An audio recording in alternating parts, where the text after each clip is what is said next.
Have our first life talk stream, and I'm kind of nervous about it. If I'm being honest, I guess because like I don't know, it's not really different than just how I talk with people and kind of the conversations I have with people regularly. But now it's sort of like a thing. It feels weird. So I hope that you guys all can get a comfy drink, settle in with some blankets. Tonight we'll be speaking with Basic Builds or Bin. I think most people call her Basic though. So we're just gonna be hanging out basically. Haha, basically.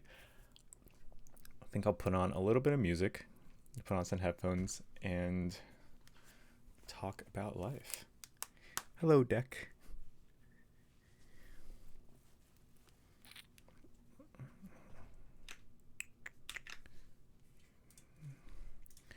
How's it going, Deck? Alright, hopefully I can re-enable my camera, because each camera can only be in use by one source at a time. Deck, thanks for gifting that tier 1 sub to 2 moons. How ya been? Thank you, Dyer. I'm gonna use that. All credit to you. Okay. Disable this source. Enable. Oop, that one got all weird.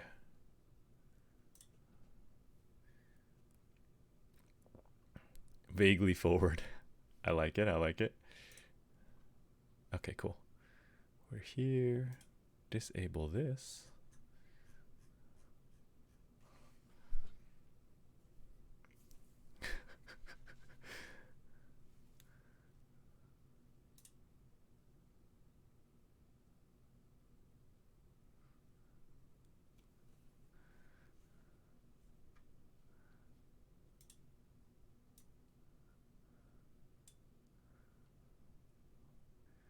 Okay.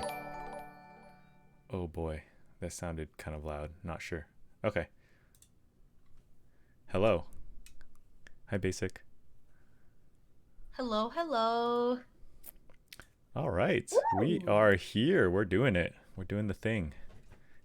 Ooh, I like this layout. Oh, thanks. It looks like PowerPoints I made in elementary school. It Very still looks good, rudimentary. still looks good. We'll call it minimalist.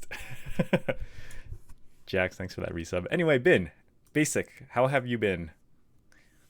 I've been pretty good.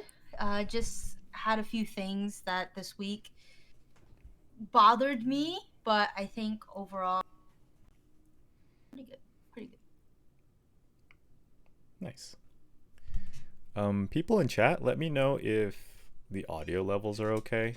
I am getting some dropped frames on Streamlabs. So we'll see how it is, I guess. I don't know.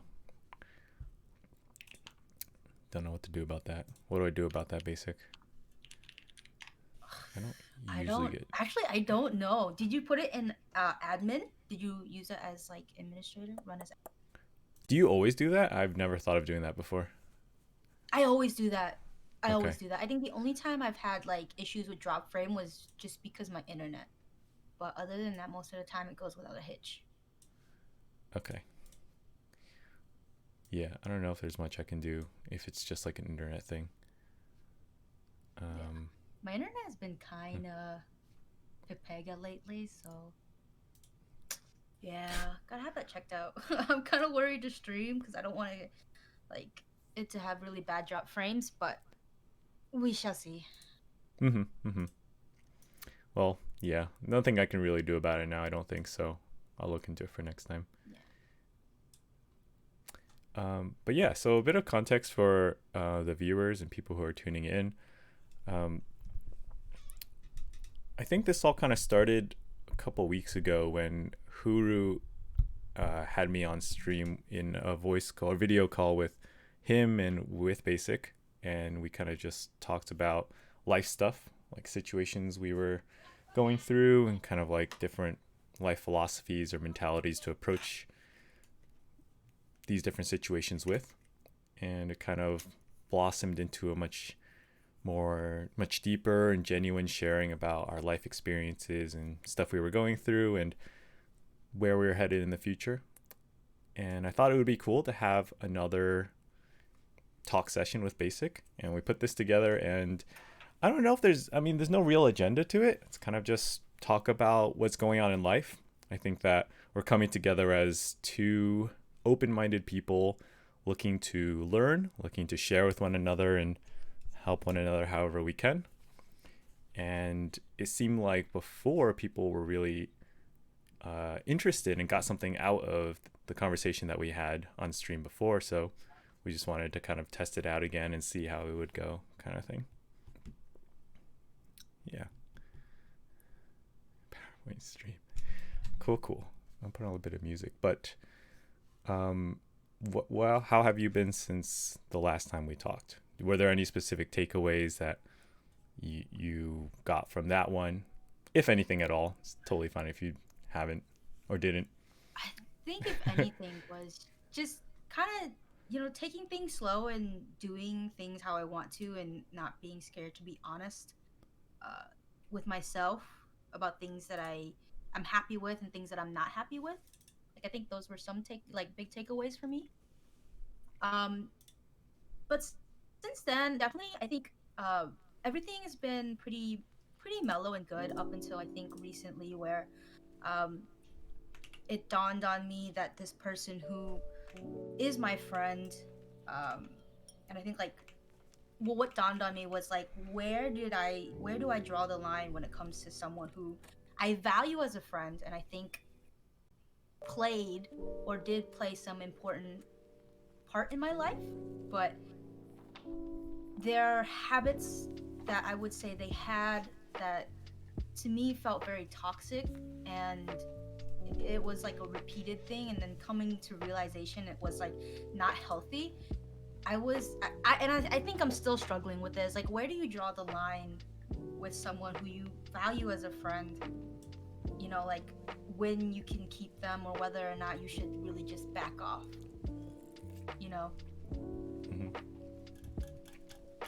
Mm-hmm. Has it been this way for a while, or is it kind of a new thing? Like in terms of her habits, or just like the situation that is how it affects you, I guess. Right now. Yeah. I guess I think it's in terms of how it affected me. I think it's been a few times, but I think this time specifically, on top of finals, it was a lot. Being that, so when I get into something that I really enjoy or like, I get sort of tunnel vision in that. All I invest my time and a lot of energy into, which is streaming right now. Streaming and meeting new people. And I was investing less time into the friendship, and I was really just invested into streaming. But being that I have a full-time job, that I go to school full-time, and I do streaming on top of that, sometimes it's just like, I get tired and I just don't feel like really hitting someone up. But when I do hit them up, like, I clearly just want to spend time with them. But this person has a habit of, and a friend of mine brought this up as I'm kind of just talking through the situation, and she kind of brought up the fact that it seems like this person kind of wants to control or have me invest a lot of my time into them. And now that I'm doing something else and I'm investing a lot of my time into this other thing, this person has kind of, made me feel really bad about that. And this person has brought up the fact that now that I'm streaming, like, I have new friends and I forget about the old ones, which is never the case. It's just when I'm invested into something else, it's but I don't forget my old friends. And then on top of that, I ended up in, they're very passive aggressive too, so they're not the type of person to tell you how they feel. And I'm not like that. I'm like, if I'm upset about something, if I don't tell you right away, I will eventually, either the next day, just cool down, and then I will tell you, hey, this bothered me. But this person doesn't until you get it out of them. And it always seems like everything that we do has to be either together, or they make it seem like I was the reason that we had to do something. Like, something as simple as signing up for the gym. Oh, like, I guess I have to cancel my gym membership now because someone promised they would go with me, but they're not going anymore. And even though before they were like, well, even if you don't go to the gym, like, talk you as in me, then like they'll still go. Um, and I felt really, really bad about it, and I held my like, I was like, wow, like I must have been a really shitty friend and neglecting my friend, like our friendship and stuff. And I sent the like an apology, and I think it's an apology that I was acknowledging what I was doing wrong. But at the same time, even talking to my sister, she was like, I would have not written what you wrote to this person. Um, you know, uh, and she read it, but she never responded. And at least to me, like, I would have taken any response than nothing. And my assumption is that, I guess it's one of those things where, like when you don't respond to someone but you read their message, just that kind of like, I don't know, like what's like to just make them feel bad even more. Whether that's the case or not, it's just like I would have taken some kind of response. But so I gave it a few days and they still never like said anything back to me. So I'm kind of like, like, what do I do now? Do I just really step back and kind of let things just happen, or do I try and like reach out and make this work, even though I just feel like I'm always the one apologizing and having to take the responsibility of a lot in the friendship. Okay. Would you say you guys are close? What's the context or history of this friendship? So we became friends, I would say, last fall, and we've been friends for about a year something. And I would say I would consider this person close. Like, I tell them a lot of things, and we're just like very close in terms of, I guess, like when we say wavelength. Like, if I'm day and I talk to her later, she'll also be like, oh, like I also had a shitty day. Like, it's just like it's a connection with this person that I would say like I haven't had with my other friends. But even though, and that's really what bothered me too, is that because we are so close,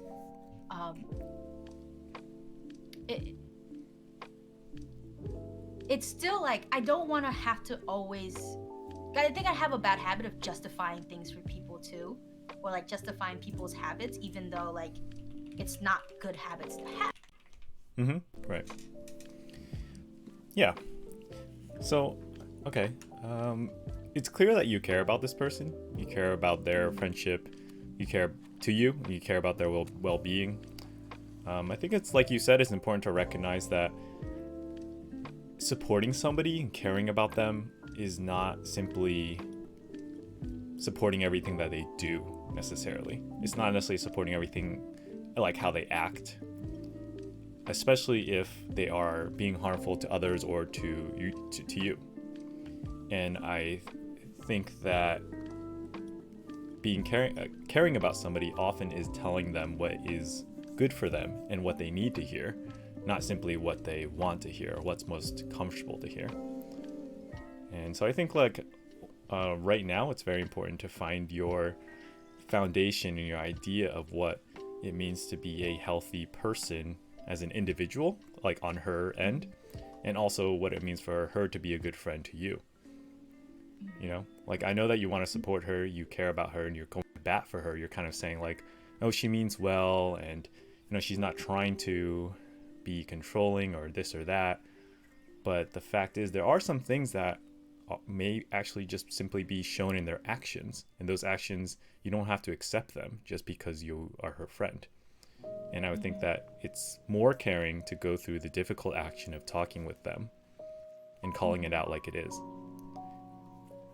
Yeah. And I brought this up to her before too, but I think the thing is that she's the type of person to not really listen, and so sometimes I think when we're in the car and stuff, and I'll say like, oh, you have toxic habits and this and that, and she'll be like, well, tell me what are they. But the reality of this is, and I've told her this, I was like, you'll ask me on the spot and I won't immediately say it because one, I'm not the kind of person where I'll remember every single thing, and two, if I brought it up we would have argued even more, and then Mm-hmm. she'll get upset and passive aggressive, and I'm like, you don't like to hear these things, and even if I tell you, you're not the type of person to want to listen. um and she brings up these like, and I believe everyone has toxic habits. I'm not like, I've had toxic habits as well, but her uh definition of my toxic habits, uh whether they are toxic to other people or not, she says that I don't show up on time when I say I will. Sometimes I flake because things do come up, especially when I'm with family. And that's really it. And sometimes I do, I guess, certain promises that I make, like sometimes I won't be able to fulfill them, but they're like small promises, like going to the gym, or showing up at this time, or like very little things. But I always apologize for them, and Mm-hmm. I try to work on them, but things come up all the time too. um but that's the thing, like, this person doesn't really want to like hear it, or she says it's like my toxic habits, and she brings it up like it's a really terrible thing. Right. um but that's my biggest thing, is that, like, they've done things for me that I appreciated, and that's like things that I look back, I'm like, did they do it so that they never feel guilty? Like, sometimes they'll ask me, like, will you like read my paper, this and that, and like I'll be extremely tired, but I'll say yes anyways. But then later, like, if I needed help with just like, let's say in a discussion that I didn't finish the responses on, she's like, oh, I'll do. I was like, nah, but I feel bad for asking you. She's like, no, like, you help me with your stuff, like I don't want to like not do this for you. And I was like, okay, sure, whatever. But at the same time, like, looking back on it now, just kind of really just sitting back and analyzing certain actions that they did, it was like, did they do it because they didn't want to feel like they were using me, or that I couldn't say that they were using me for their own benefit, I guess is what I'm saying. Mm-hmm. Yeah. So there's a lot to unpack there. I want to start by saying, like, it's a very terrible feeling to feel used in any capacity, and that's something Mm-hmm. that can happen not just from toxic people or people who are abusers or manipulative, but like when anything can be inherently transactional, in the sense that Mm-hmm. it's like this feeling of, oh, they wanted X from me, and then that's all they wanted, and then I was either dropped Mm-hmm. afterwards, or when I can't provide that, they aren't really interested in me. And I think Yeah. it's very important to, on the flip side of the same coin, it's very important to consider your friendship and say, what do we really see eye to eye on? Why do we care about one another? And it's my personal belief that a healthy relationship of any kind requires at least some kind of foundation of caring about the other person just because. Mm-hmm. And I And that's think my thing. that's, It's like, yeah, I think that it's important to kind of look through that, look at your relationship with this person in that way, and get and kind of dig deep and be like, do I care about her in that way? And has she ever shown signs of that she cares about me purely just because, like subjectively, outside of any metrics, outside of anything I could give her? mm-hmm. Yeah. I think, and one thing that sticks out to me, I think, um, and I think this is really what's causing me turmoil, was she was the one that pushed me to start streaming. Mm-hmm. Um, and I think there were times where we were studying or doing homework together, and I was just like, like, I'm really grateful and thankful that you pushed me to do this. And instead of kind of encouraging and be like, her response was like, I know, like, you're welcome, I know. It's very like, maybe that's just the way she responds, but it was, to me, it was very like, I wasn't expecting that kind of response. Mm-hmm. um like, it took me aback, and I think also times when I was just talking about my growth with her, she seemed very uninterested, and like, it was like, she just wanted to glide over the topic, or it was just like, quickly say, oh yeah, I'm happy for you, but it's not like it didn't feel genuine. Mm-hmm. And that's the thing. Like, I feel like maybe I am too invested into the friendship, where I genuinely care about this person. I genuinely care about this person because, you know, like, ride or die. But looking back at it, like, I don't know if like that person cared about me in the same capacity, I guess. Mm-hmm. Friendship, thank you for the raid. Okay, so. Ooh, friendship. Okay, so a lot of things. I assume that you're reading along with chat as well, so I don't have to call out Mm-hmm. everything that people are saying. People are saying some really good things. Mm-hmm. So I think if we take a step back and think about kind of like why we have relationships in life, I don't mean to sound bad, but at the end of the day, it's your choice. There should never be a relationship should never be built upon obligation. Like, if the only thing that's holding you there is like, oh, I feel like I should be XYZ, or I should feel this, or I should want this and whatnot. If that's the only thing you have, that's what you're stuck with for a long time, then that's a sign to really evaluate, is this something that I actively want? And it's important to evaluate that because you have that choice, and it's okay to have a friend for a season. Like, this is something Dyer said earlier, is that it's very common to naturally think like, oh, I want to have a friend or a partner in life forever until I die. And that's kind of like the goal that we all shoot for pretty naturally. But like, it doesn't necessarily pan out that way. And sometimes it's more unhealthy at a certain point, or it just doesn't make sense at a certain point circumstantially to continue being close with someone or being friends with somebody. And that's okay. I've had friends in my life where we were friends for a season. Maybe that season was a couple months, maybe it was a couple years, maybe it was specifically while I lived in a certain town and then not when I moved. And the point isn't so much like figure out what that season is, but just be open to the possibility that things might not be forever, or circumstances change and it's just too difficult once people move cross country, or your interests don't align anymore, or your time is less, and that's okay. Yeah. And I also like spoke with my sister and someone who I also look up as an older sister. Like, they were like, back off and let it take its course. But one thing that my friend Nina brought up, she was like, maybe it's just not the time for the both of you to be friends, given given finals and everything and other stressors in life.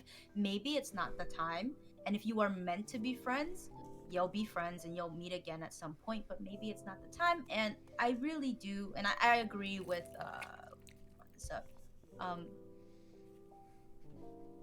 believe it's Dire Desire or Deck. But yeah, like, I want to give the right, okay, but I just want I'm gonna back off and just kind of let it take its course. I don't want to put in too much effort into something that potentially like might just stress me out, like it'll take a toll on me but not really take a toll on this other person. Yeah. So I think it's a good idea to step back and reassess and kind of think about, what does this person bring to your life? That doesn't necessarily mean what they can give you, but like, for example, if you're able to talk with this person and help them, that could be a source of contentment and fulfillment for you to help somebody else, even though you're the one giving to them. So it's not necessarily like what they give you, and you need to have them give you something or something like that. That's not what I'm saying. It's more like, what enjoyment do you get or have from doing life with this person? And I think it's not necessarily like every season a friendship, like all the time a friend needs to be giving us something that makes us happy. Like, there's always rough patches, people go through stuff, and sometimes it's like they really need our help and they're really down, and then we're going to be their support for half a year, or even longer, as they go through a move or a breakup or a life transition or something, but if you feel like it's the core of who this person is, or kind of how they interact with you, is consistently, and the pattern shows that they're, could just be a whole list of things like ungrateful, or come off as kind of controlling, or they're constantly annoying you, or something feels unfair. Those are all things that should be addressed. You should think about them on your own time, and you should bring them up with the other person. At the end of the day, I always like to say, it's not really about like what it's not really about what the issue is, as much as it also is about how much they're willing to work with you, and how much they listen to you, how much they value what you have to say, how much they value how you feel. Those are all extremely important things that you need to have. Issues sometimes are still deal breakers, but what's definitely a deal breaker in my opinion is not having a willingness to listen and to understand and to put themselves out there to value you. It shouldn't constantly be you trying to convince them that what you feel is real, or convince them that, I care about this, can you just support me please, and stop like constantly looking down on it or something. But like, you need to have that support base and that rapport with this person where they support you simply because they're a fan of you, that they like you, that they want to see you succeed, that you get the sense that your happiness and your success makes them happy. It's not something that they need to compete with, not something that they need to be credited for, or not something that makes them feel insecure if you did it without them. Or like, if you make new friends, they're like, oh, like, I don't want to lose you, You need to have this kind of like, I think, let me rephrase that. I think it's very important to look for these signs of real and selfless support from somebody who's close to you. Mm-hmm. Otherwise, it's going to be hard. Yeah, and that's the other thing. I have other friends that are like fans with her, and she calls me out on my bullshit when it needs to be called out, but I never feel like I have to prove myself or my feelings to her. If I have a problem, I can go to her, or just simply she'll just call me and check up on me, or I'll call her and check up on her. But I never feel like I have to keep up, or like I have to prove my feelings to her. Like, sometimes it just is. Mm-hmm. And like, wait, is this the same friend or a different friend? No, different friend. Okay, Friend. This is a friend that I've had since we've met. We got really close, I would say, like senior year of high school, and I met other friends through her, who I also really, really value and are like family to me, like end of senior year of high school. So, and that type of friendship I've always valued, and even my family loves her, but it's such an effortless friendship. Mm-hmm. And that's something I really appreciate, because even when I was talking to my stepsister, who has the same thing as me, like, I'm not the type of friend, or I'm not the type of person to keep up with someone all the time. I'll hit you up once in a while, and we'll like grab a coffee, go to dinner or something, and let's chat and just, let's talk about life. That's it. Mm-hmm. But with this friendship, it always feels like I have to keep up with them, like always, and it's like, it's tiring. It never feels like I can say no either. Mm-hmm. To anything, because either they'll guilt trip me into saying yes, or I just, like, I feel bad, even though I shouldn't feel bad. Yeah, you shouldn't feel bad. So I think that from what I know about you, how I've gotten to know you over the past however long, I think you are someone with good intuition, and your gut feeling is good. I think you should trust that. You should always trust your gut feeling and give it a serious amount of consideration and hold on to it. Don't discredit your feelings. Don't discredit your intuition and constantly be going to bat for other people. You should trust yourself a healthy amount, and then look at, what does this tell me? And when I bring this up with somebody who supposedly cares about me, how do they treat my feelings? How do they treat my perspective? Do they give me validity? I think like it's important. This brings up kind of like something I've touched upon before with other friends, is sort of like relationship. I call it like relationship diagnostics. Like, I don't have a good example. I don't have a good list of questions. I could probably think through it and put it together. But questions, because Dyer gave me this idea. He reminded me of it. Like questions to ask from an objective observer standpoint about your relationship with this person. And I think some of those questions would be Dyer said, like, do you feel like your happiness is held hostage by having this relationship? And I would ask things like, do you actively want to share things with this person?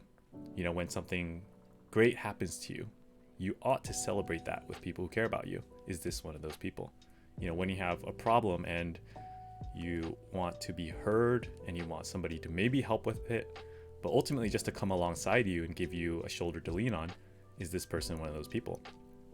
And like the question I said earlier, if I were to suddenly be broke and fail out of school and whatever, do a bunch of shameful stuff, would this person have my back? Would they not let me keep doing it, but would they give me the hard truth? One, say like, I want the best for you. You can't keep doing these things, please. And two, would they support you? Even if you, let's say, are rebellious or you like aren't willing to really listen, like, are they still gonna come after you and try and help and say like, well, my door's always open. When you want help or when you want a friend, I'm here for you. You know, kind of like this unconditional support. Yeah. And I think like, so what Dyer's pointing out is like, there are some friends who feel like friendship and support is simply like agreeing with everything that you're doing and they can't tell you no. But I think you know it's not. But I want to say like, sometimes we have one of those friends who's constantly trying to like make us better than we are. But they do it in a way that's like kind of oppressing. You know, it's like always this undertone of you're not good enough, or oh, that's cool, but why not do this? Why not do this and do this better and do this more? You know, it just as an extreme example. And like it can come off kind of as like, oh, they care about me and they want better for me, but like oftentimes it's kind of like sort of this sense of justice that they feel like they're enacting by controlling somebody else's life, and that's how they try and care about people. And unfortunately, like, it's most often learned from parents in our upbringing, from people who look for results, and that to them is the only important thing. Like, oh, I will do anything it takes to get you to point B, from point A to point B. And then the way that that's done may not be healthy, and that kind of way to support somebody in a healthy way is difficult, and it needs to be learned, and unfortunately not, and people are in different places of knowing how to do that. And so it takes a lot of interest or reflection, I think, to look at this relationship and consider if, when the rubber meets the road, like, do you want to keep having this friendship? You know, if there was no obligation, if there was no like invested feelings or sunk cost kind of feelings, would you go out of your way to be like, I want to build this, I could see this person this person is important to me and I want to keep growing in that direction, you know? Or does it feel something that maybe you feel stuck in?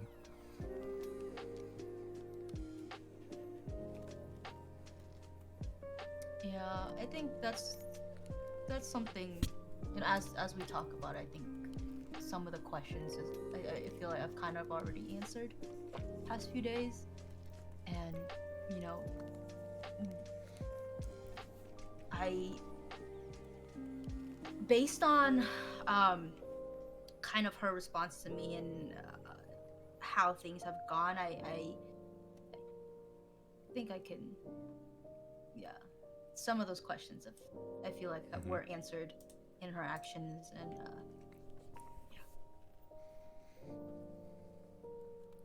so I think what's hard too for me is that I don't become, the people that I become friends with are people that I genuinely care about and I bring into, I guess I say like, quote unquote, my circle, but you know, like, these are people I trust and people I'm vulnerable with. So when I have to cut them off for my own health and my happiness and what's best for me, it's hard. Hmm. But at the same time, recognizing that having them isn't as healthy as I thought it was, because for the longest time, this is the only person that I would be around probably a lot throughout the week, a lot of hours spent with this person. Hmm. That one, we were starting to become almost the same person, but two, there was points in the friendship where I was like, I feel like we need to, like, maybe like we need to grow apart because we're too much alike, or it feels like we're becoming one person. But I was like, I kind of want to grow on my own. And now that since I started streaming, where we're finally like, I guess, quote unquote, growing on our own, Hmm. I'm starting to, like, one, find myself, but two, like, kind of go back to how I sort of was before meeting this person, you know, like Hmm. myself, Hmm. but in a more positive and healthy way. And Okay. the way they've kind of been treating that too feels like, one, I've been made to feel guilty about it, and two, I don't know, like, it just doesn't feel good. Like, it doesn't feel like, even like I said, after I shared like my growth with them and they didn't seem very um excited, I was like, oh, like, maybe I won't share as much anymore. Or even if I brought up stream and stuff, it's like, oh yeah, she got her new friends now, like she forget about the OGs and stuff like that, and it makes me not want to bring up stream when I'm hanging out with them. So it's like, Hmm. yeah, like it feels like, I guess, like my happiness, like it feels hostage. Like Hmm. it doesn't feel like I can share everything with this person. Hmm.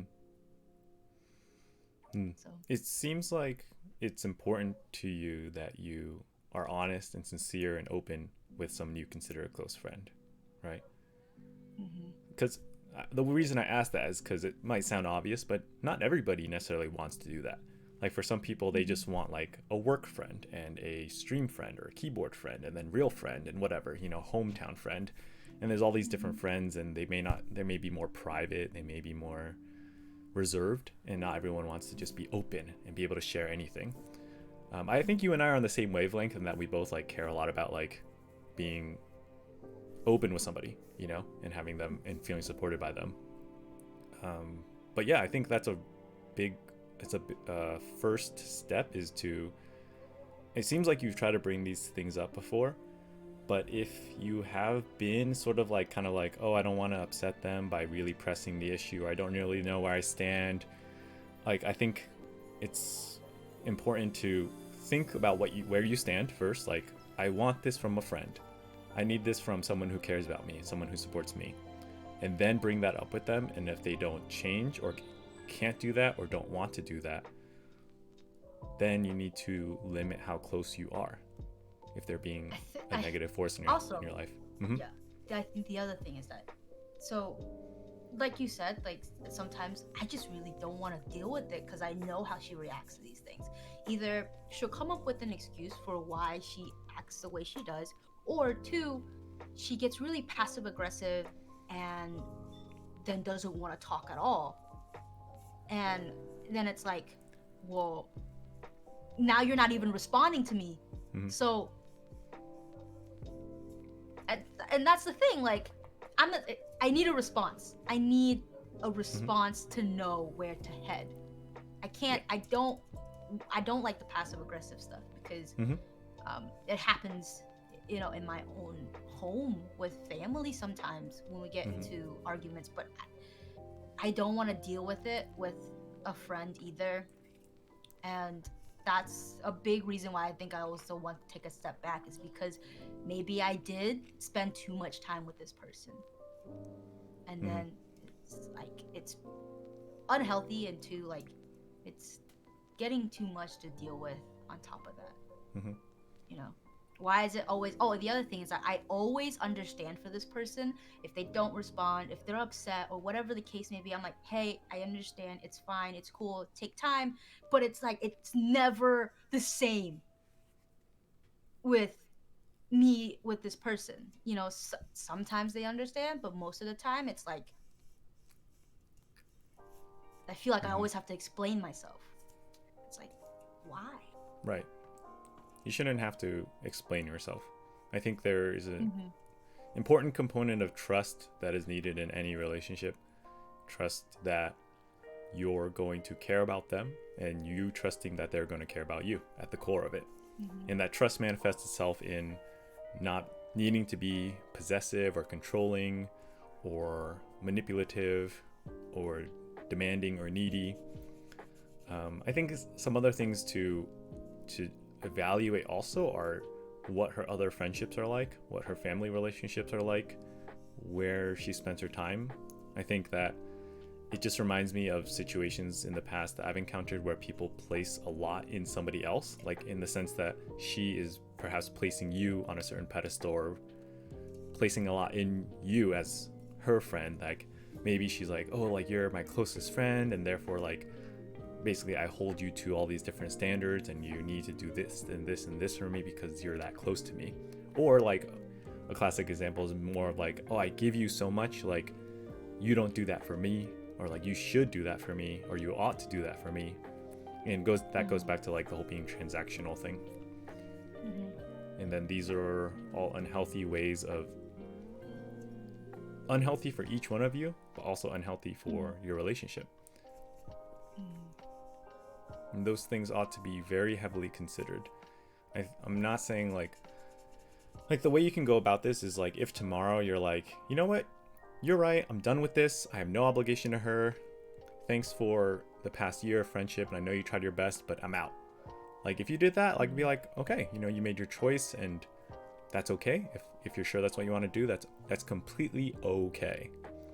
If you want to kind of be like, you know, I care about her and she's shown signs of being able to listen and being able to change, and I feel like if I just push back a little bit more honestly and a little bit more directly and be like, hey, so and so, like, these are real issues, and I'm not going to be your friend unless you work on these issues with me or with somebody and work through them, because I can't keep dealing with that. Like, I'm here to support you as your friend, but I can't fix these issues for you. And you need to either fix them or find somebody who does fix them with you, who can help you to fix them, or else I'm out. You know, it's not really to give them an ultimatum. I think the wording, of course, can be phrased differently. But if you want to, Mm-hmm. basically, long story short, like if you want to give them a chance, you know, it doesn't cost you too much, or you're recognizing where your boundaries are and you stick to those, that's always possible as well. It's not simply just let it continue or just bail.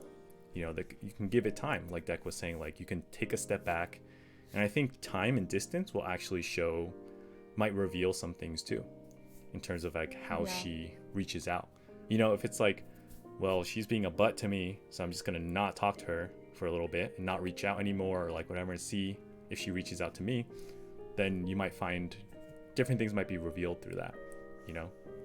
And if she sees, like, if you're constantly being like, you know, I understand, I'm sorry, like, you're totally right, like, that could, in a sense, just be facilitating and egging on and propagating the way that she thinks and the way that she acts, that as though it's okay, or that will get her what she wants, you know. But if you kind of just take a step back, give it space, give it time, and you enact your own boundaries, and you're like, you know, I'm not going to apologize for something that I didn't do wrong. You know, I think it's unfair, or I'm not going to constantly reach out if I don't want to talk to her.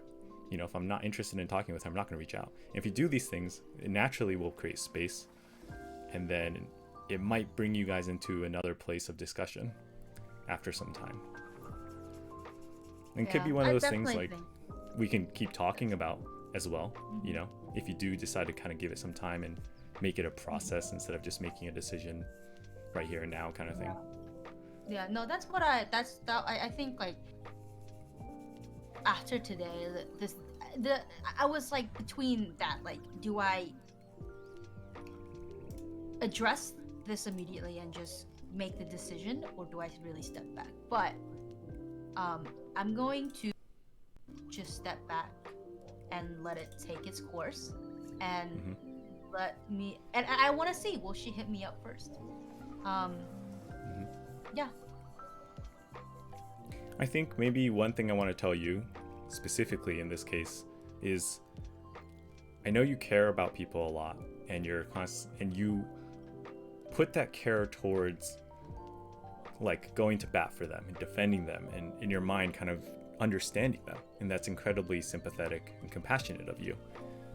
I think I want to encourage you to put that care, at least for this person right now in this time, into giving it space, even though that might feel kind of hard, and then when the right time comes up, to be honest with yourself and honest with her, honest with yourself and her about what you want and what you need from a friendship, from someone who's close, from someone who says that they support you and care about you. Oftentimes that is harder. I think for you that might be harder than trying to constantly smooth things over as you have been, or not bringing it up because of you're worried about inconveniencing her or annoying her or something like that. I think the more caring thing to do for you and for her and for your friendship is to tell it like it is when the time comes up. Tell her to her straight and say it bravely and say it firmly. Okay, so Dire Desire asks, in my opinion, what's the outcome if she hits you up? Then what? Is that really solving anything? What if she does? I'll just point out the fact that you're having to solve the dilemma with someone else is pretty Antithetical. Antithetical to so the it goes idea against the idea.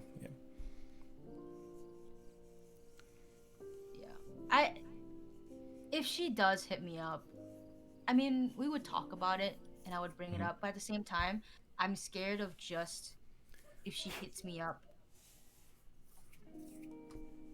I might just fall back into that cycle.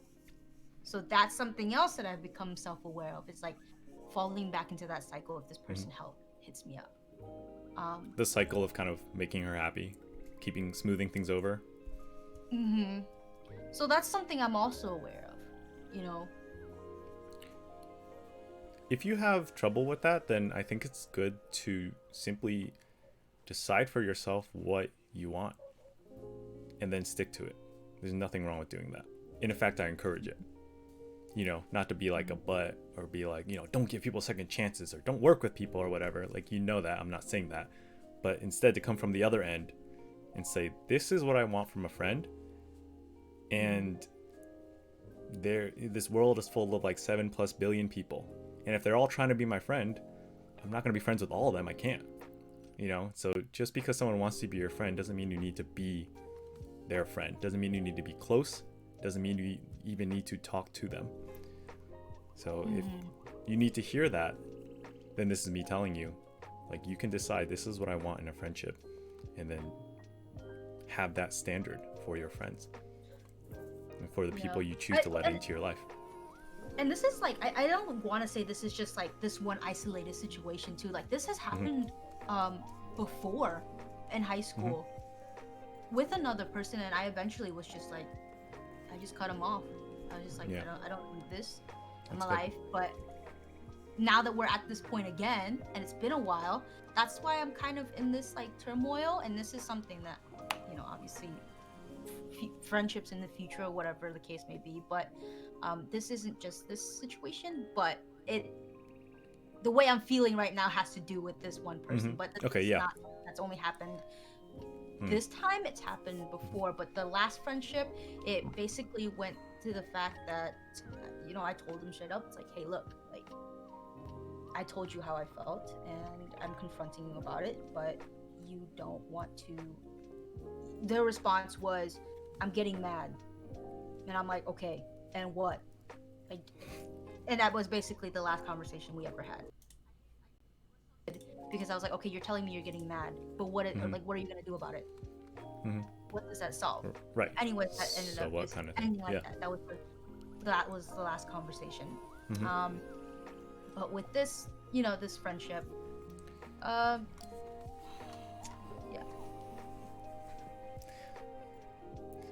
something that I heard a long time ago, specifically to do with romantic relationships, that I really like as a foundation for any relationship, is that it's so much more helpful to think of or to structure each relationship or friendship that you have as that you guys are on the same side. And so arguments or discussions or fights or whatever should be constantly brought back to you fighting against the problem. The two of you fighting against the problem, not fighting against one another. Because if it's against one another, no one's going to win. It's going to be a lose-lose, you know? Yeah. And so I'm sure you've heard this before. And it's like when she's like, oh, I'm getting mad, or she's like brushing you off, or like is trying to like point out things that you haven't done well, or like you're going back and forth about the transactions and what's fair or reciprocated or not. You need to find that common ground in that foundation of like, we care about one another, and that is what comprises our friendship. And it's us working to make that work, to make that happen. You know, my misunderstanding or my hurt feelings aren't just me, it's us. And I think when you go at it from that perspective, and you bring that up, it can be pretty illuminating to what people care about or how they see even relationships with other people. For example, like the whole being transactional thing, right? It's like Lazi mentioned and Dyer touched upon as well in terms of keeping score. Like that's something that I am personally extremely against, to the point of like I take it out of the equation in my head. Like when it comes to relationships, when it comes to people, for better or for worse, I'm not saying I'm perfect or have all the answers, but for better or for worse, I don't ever consider how much have I given to this person, or how much time have I spent, or how much money have I given to them, or whatever. I just do. And like when I've taken that score out of the equation, everything was just infinitely better. Like I do vaguely remember a younger me, when I did kind of keep score. Like how many times did I reach out, and how much did I give to them, and how much did I ask them to hang out, whatever, you know? But like, and it felt fair. It felt like, oh, I'm getting my fair share. I'm making sure that I'm not going to lose them if I see them drifting. I'm making sure like I'm giving enough, like it's just fair. But to me, or rather what I learned, or dawned upon me, the epiphany I had was like, what's the point of it being fair? What is fair exactly? You know, people have different capacities, different time, different bandwidth, different skills and gifts that they use to bless others with, that they use to give to others. It doesn't make sense that we hold one another to, oh, you need to be like the same cookie cutting mold person, you know, as somebody else, as one of my other friends, or something like that. And when I got rid of that idea of keeping score altogether, everything was just way better. And that's the thing, like I don't want to look at the friendship like that. And like I said, I genuinely care about this person. I really do. And and like you said, maybe I just need to just give it space. So Dyer brings up a good point. Now we're kind of getting more into the meta of like the transactional component. I think what isn't healthy, I don't think I disagree with Dyer if we unpack things more, but yeah, I do think a gross sense of score is important. But I think that sense of score comes from simply being, you're just aware, you just know. Like it's not like, let me sit down and evaluate where I stand with this other person. It's just like, you just know. You know if they care. You know that you care. You know if you guys are having a good time in your relationship. If it's a healthy relationship, if you're both growing, if you're both just getting something out of it that you both enjoy. Point being, like, if you weren't, you wouldn't be friends. But the thing like I want to say to Dyer and also say to you is that like I do have people in my life that I give a lot to, but I know on paper they really don't give much to me. But it's because, for example, like they care so much about a different thing, such as work, and they spend like all their time doing that. And I'm not personally offended, and we've actually talked about it. They're like, oh yeah, like I'm sorry we only talk like once a month. I like care about my work so much, and I'm doing these projects, I'm in these creative things, and that's what I really love in life. And I'm like, that's fine. You know, I wish we could talk more, but I understand and respect your decision. And then they're like, okay, I appreciate that, because Even though I say I'm sorry, I don't actually want to dedicate more time to talking to you. I'm happy with the amount of time we spent together. But I'm still going to email them, still message them out of the blue and say, hey, I thought of you, sending you this, blah, blah, blah. And the ratio is probably like 90-10, you know? So on paper, it's like incredibly lopsided. It's incredibly different in terms of effort, time, contribution, showing of care. But I know where they stand with me, and they know where I stand with them. And I'm happy with that. Like, I think the way you do it is what makes it healthy or not unhealthy. And I guess this would kind of go into like the first thing I wanted to talk about when you brought up, you wanted to do the show thing was, how proactively and passively should you be self-aware in a positive manner and just being very introspective of your actions day to day, you know? Oh, right. Let me bring up your message. Or you can ask the question again for people who are here now. Or like, so how, I guess how, and, being proactive or passively like self-aware in a positive manner, but also like, and be like introspective of your actions day to day. Like what you did that day, and like like where can you fix something, or how can you do something better? Like the whole idea of being really self-aware, Right. That's a good question.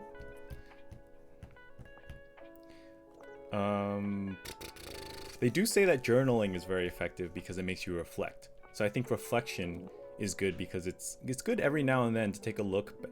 I'm not even saying, journal every day or something, or else, it's worthless. I'm saying like every now and then take a look back on, or at least try out, like, what is it like to, what if I wrote down everything I did on a Saturday, hour by hour? How did I spend my time? And if you've never done it before, most people end up kind of surprised. They're like, where did all my time go? And then it ends up being that they plan to do like these really big grand things, but then they just end up doing a bunch of, let's say, instant gratification things that are short term, or they feel like are short term, but end up taking many, many hours, like Netflix or whatever. These are the most like stereotypical examples. So usually doing a little bit of reflecting, if you've never done any, gains you a lot of mileage right off the bat, because you're like, whoa, it shows my habits and what they are. And then moving on from reflection to introspection. Introspection is more like looking internally, looking at like what motivates me. So that kind of comes from reflection, you could say. Or it segues pretty cleanly from reflection, is like, why do I do things? What am I going towards? What are my feelings? And just why. It's mostly the why. The why essentially drives everything in our lives. We're all if we do an action, there is a motivation there. And I think part of self-awareness is being aware of what that motivation is. So that one, you're being motivated by something that you care about. And two, so that you can align that motivation or tweak it or toss it entirely to make sure that you have good motivations that are actually moving you towards the goals that you care about personally. I think the questions you asked, I think a good starting point is to consider, why do I do things? And so I always talk about values, and I encourage people to think about their values in life, basically the principles of what they stand for, and values in the sense of like, what do I live for? What matters to me that I want to do, either in a long-term sense or a short-term sense? What makes me feel most fulfilled and content? Because those are the things that are going to drive you. Those are the things that are going to motivate you.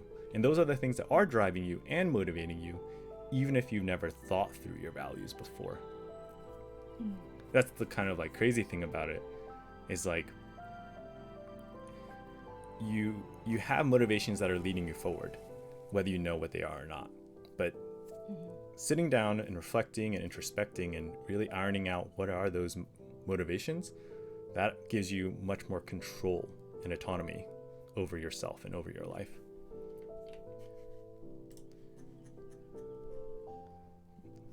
Was that an answer to your question? Yeah. I think it's like it's a solid answer. It's a solid answer.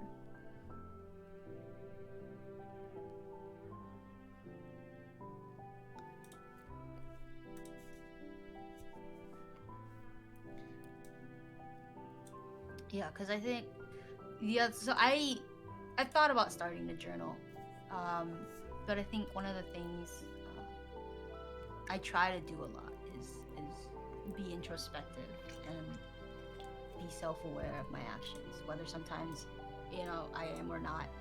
I do try to take the time to think about my actions and realize where I am at fault for things or where things need improvement.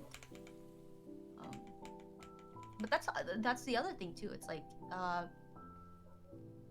let's say like there are a few like habits you have that you try to fix, but they always seem to come back up. Like being late to something, or maybe sometimes, or at times not being able to no, or like having a hard time saying no to someone, or saying no in general. Like always saying yes, or hard to honestly just say Mm-hmm. to. Mm-hmm.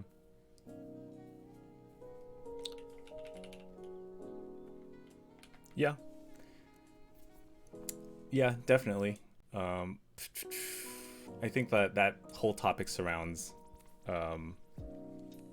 So I put together some questions that I thought would be good to just ask people. It's kind of like my life diagnostics in a sense of like where somebody is in life. So that question that specifically pertains to what you just said is, where are you with wanting people's approval?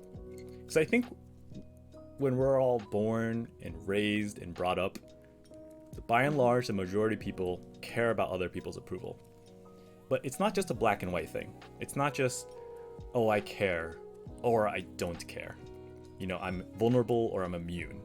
It's more like so that's why I phrased the question, not like, do you care about people's approval or what they think of you, but rather, where are you in that journey of, I've made a decision on how much I should care about what people think of me.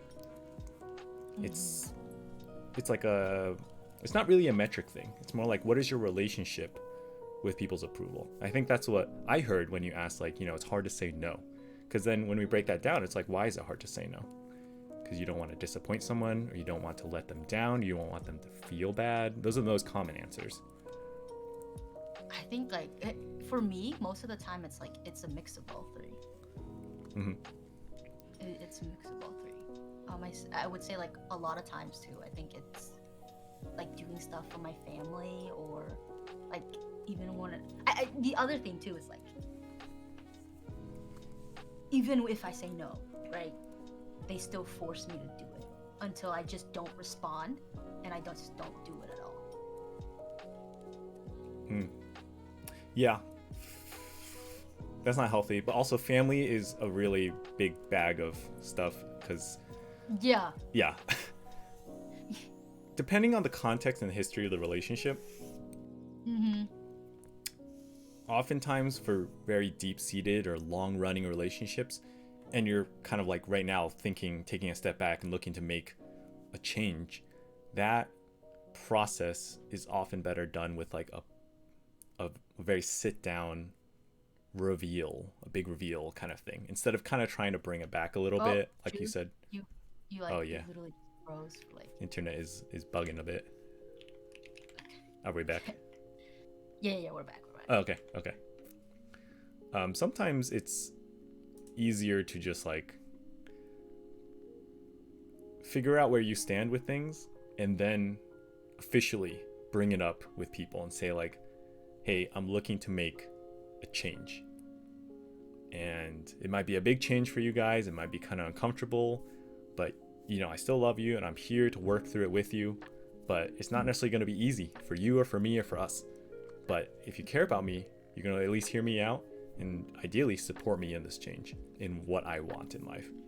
And that kind of sets the foundation, hopefully, for them to hear you out and actually listen and actually be ready to kind of be like, oh, might need to contribute some effort to this cause, instead of like, oh, like she's just kind of being hormonal right now, or like it's just a phase or something, you know, Mm-hmm.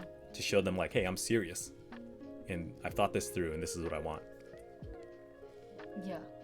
It might be like that, especially with family. But first, you need to think through what you want, what matters to you. Yeah. Hi, Junior.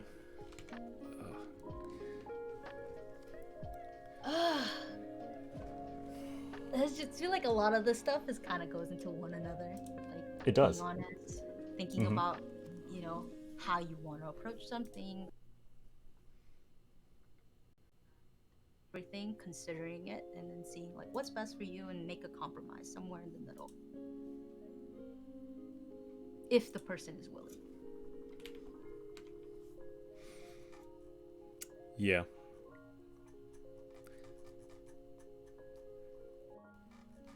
What I would advise, actually, if you want to think of something kind of more crazy and out there, is to think about just purely what you want in life.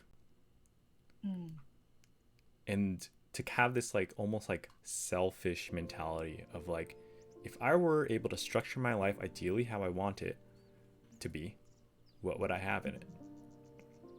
Like clear the entire slate and then build it from zero. Mm-hmm.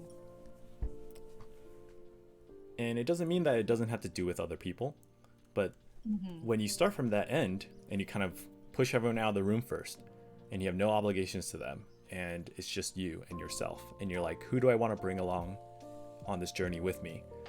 Then you see people as like, this person is someone great. This person is an ally. This person is a partner in my life. And they bring something good to me. I bring something good to them. There's a fulfillment and contentment that comes from that relationship with that person, and that's why I want them in my life. Then you can see more clearly. You don't have like the history and the context and the baggage that often it comes from year-long relationships, particularly family, because kind of like these people like that you feel like have to be in your life. You don't feel like you're given that clean slate choice, you know? So when you go through that mental exercise, you may come to a deeper realization of, what do I want these relationships to be like ideally? And therefore, how can I better move the relationships in that direction? You know?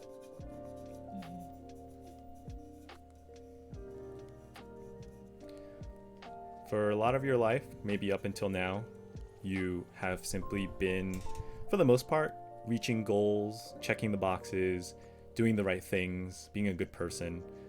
And that's probably mostly the values that have been like put upon you as like, these are your markers of success. These are your win conditions, you know? Mm-hmm. But we don't get told enough in our upbringing that part of our markers of success and win conditions ought to be that you value yourself. You value your feelings, you value what you personally want in life, and you have autonomy and free choice in what you want to do in life. Not just what makes your parents happy, for example, or proud of you. Not just what your friends want. Not just what people think you should do, you know? Not just, oh, you must be a famous musician because you're musically talented. You know, not just this because that, but you have the choice to decide what you want.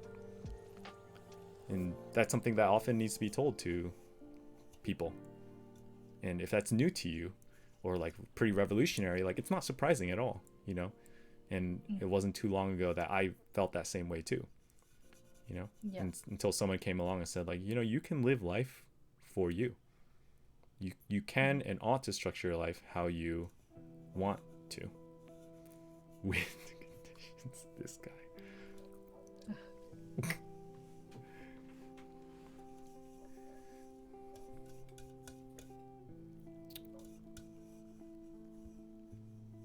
Well, I think that's fair. That's something I definitely need to look at and work on.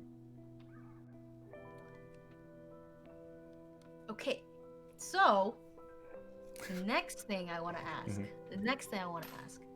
is, so I believe it was on Huru's stream where he talked about like comparison, um, and so I'm just kind of going off of like what I said so that I at the time, because that's what I wanted to ask. So I want to know or like discuss when there are times where it's okay to compare yourself, like when it makes you want to work harder versus when it's self toxicity, or like you're being toxic to yourself and it's unhealthy.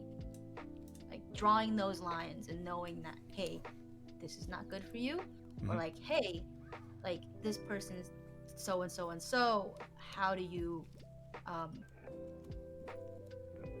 become better? And that's the other thing. And this kind of goes back to like that first topic we talked about. This individual push me in. There are ways that have pushed me to become a better person. Someone you're comparing to? Compare myself to them, but not in like a bad way. In that regard, I can recognize it was healthy. Where like, they work hard, and for them, it's like once they're in it, all in. And that's something that made me recognize that, hey, like maybe I need to also like put more effort, or like push myself harder. Like healthy comparisons, and then just unhealthy and self-toxicity where it's just not good for you. The way I see it, it's a good question. The way I see it is like, it comes down to how you view yourself. Specifically, how you view yourself in the framework of what determines self-worth. And it's not so much about the comparison in the sense that, if you compare somebody else's XYZ to your own, that is inherently healthy or unhealthy. But it's more like, what does that information make you feel, and what kind of reality do you get from it? For example, like, let's use some real examples, because it's basically one of those things. What I'm telling you right now is there is a right way to do it, but it's incredibly difficult to do it even when you're aware of it. And most people aren't even aware of it to begin with. And so that's why I hesitate to simply just say like, comparisons are fine. Because if I tell that to the average person, they're just going to continue unhealthily comparing themselves. So for example, if my attractiveness was part of my self-worth, and if one day I was like, I see myself as ugly, I'm worthless now, or I'm attractive, therefore I am worthy of love, that is an unhealthy relationship from the start. And then when I do comparisons of myself against other people, like, I'm better looking than that person, or that person's like more handsome or pretty than me, then that feeds that unhealthy relationship that I have with beauty. It's not the comparison itself that's unhealthy. For example, like, that's an unhealthy relationship with beauty. Let's think about something that you might have a healthy relationship with. The best way to go about it would be think about something that you spend your time on, you try to get better at, but it's just an auxiliary hobby for you.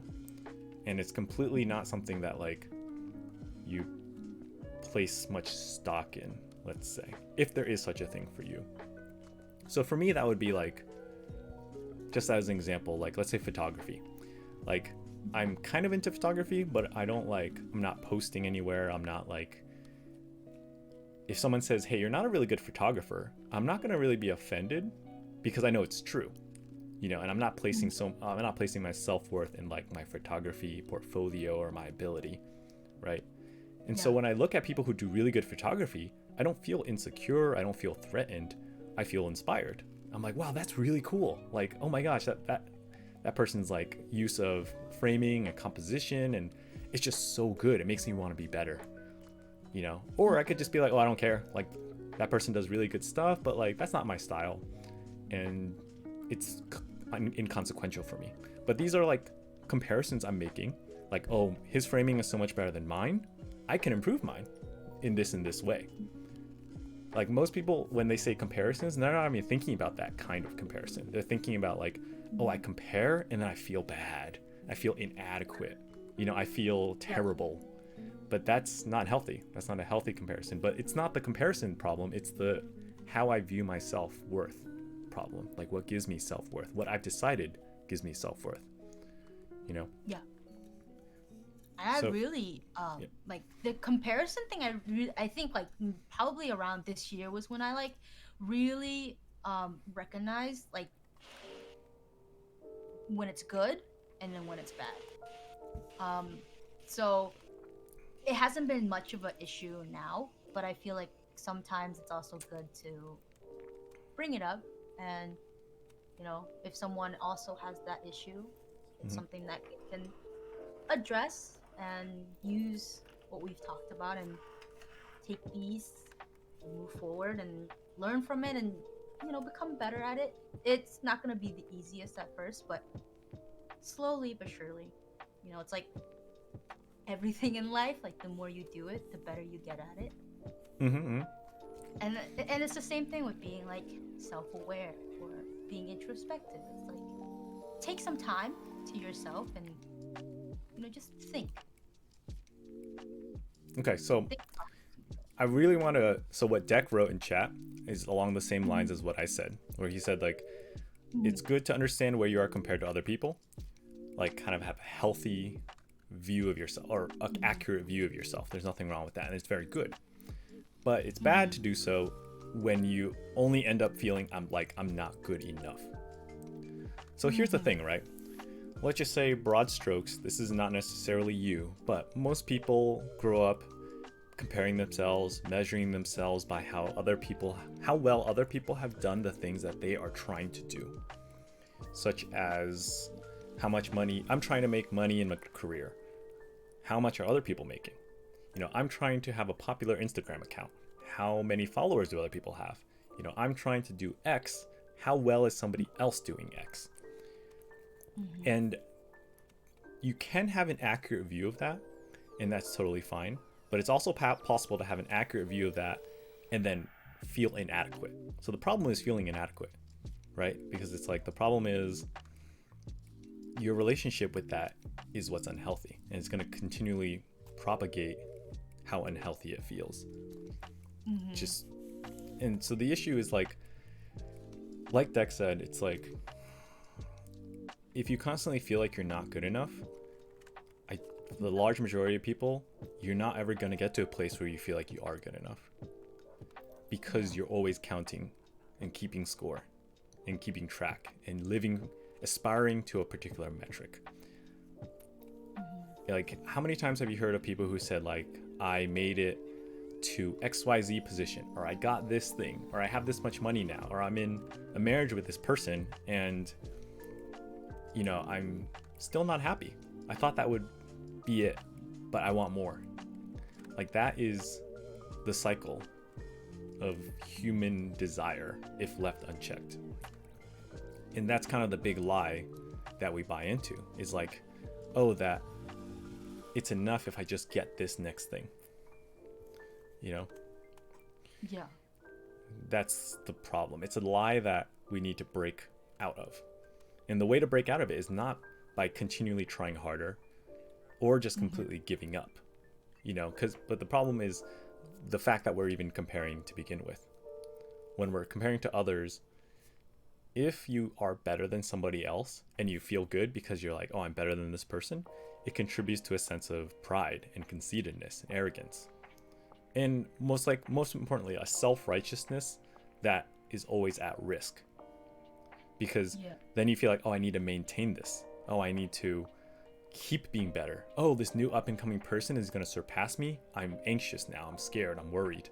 It's threatening.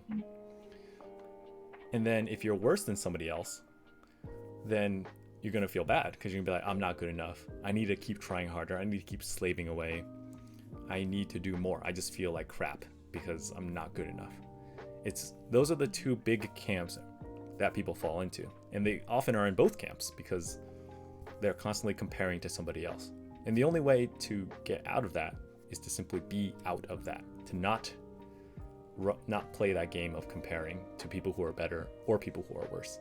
Because both of those inherently make us feel bad. And both those inherently are not sources of contentment. They're not places to stay.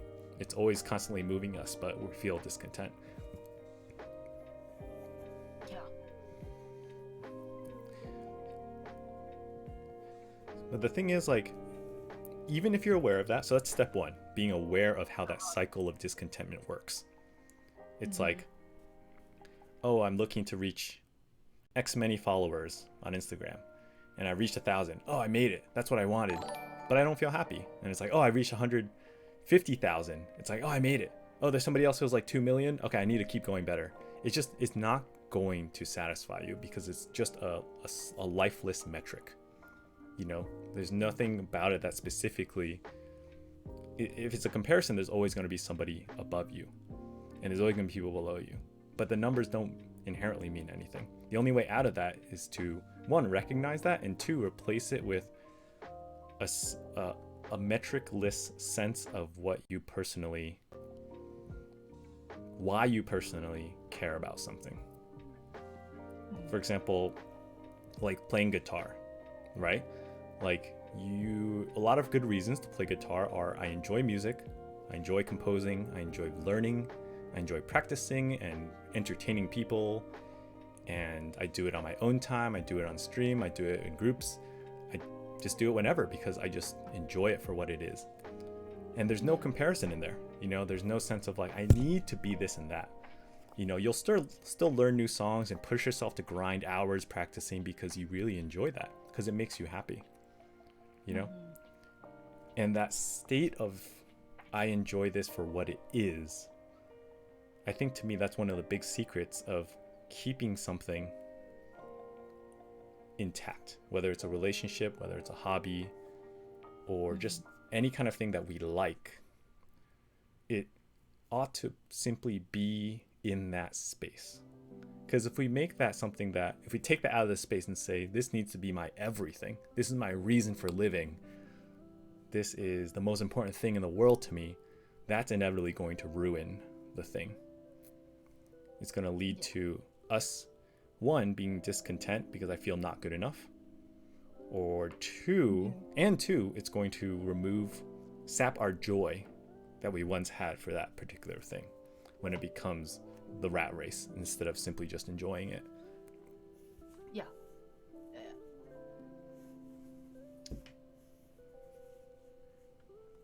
Yeah, like I feel like I also want to bring up the fact, like, and why comparison was a big part of my life, and the reason why, like, it's so important to me,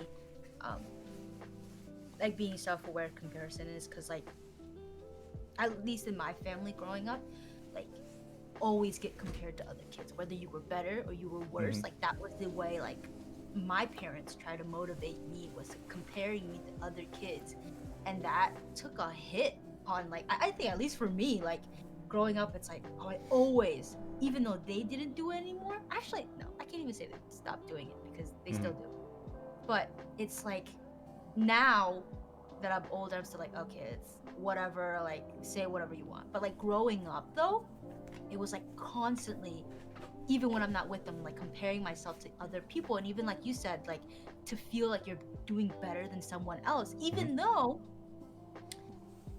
I hate having those feelings, but it's like feelings that I still had as a kid, and even at times I catch myself feeling that way now. And it's like, I don't want to feel that way because I just I don't want to compare myself, and I also don't want to like be like, oh, I'm better than this person, because in reality I'm not. And we're, like you said, we're like indexed, like we're all at different places in our lives, and comparing ourselves doesn't really do us any real good. Yeah, it doesn't. It's a big source of discontentment, and it takes away our actual pure enjoyment of something. And unfortunately, we don't know another way to live other than that until someone tells us essentially to give up the comparison competition, which of course in that worldview is going to feel like, oh, I'm just losing, I'm throwing in the towel. If I'm not comparing to other people and basing myself off of that, like, am I even going to be motivated? Like, am I going to stay relevant? Are people going to like me? What if someone else comes along who's more popular or more attractive or more skilled or whatever, you know? Because all your values are still placed in like the skill, the being good, the having the status. Yeah.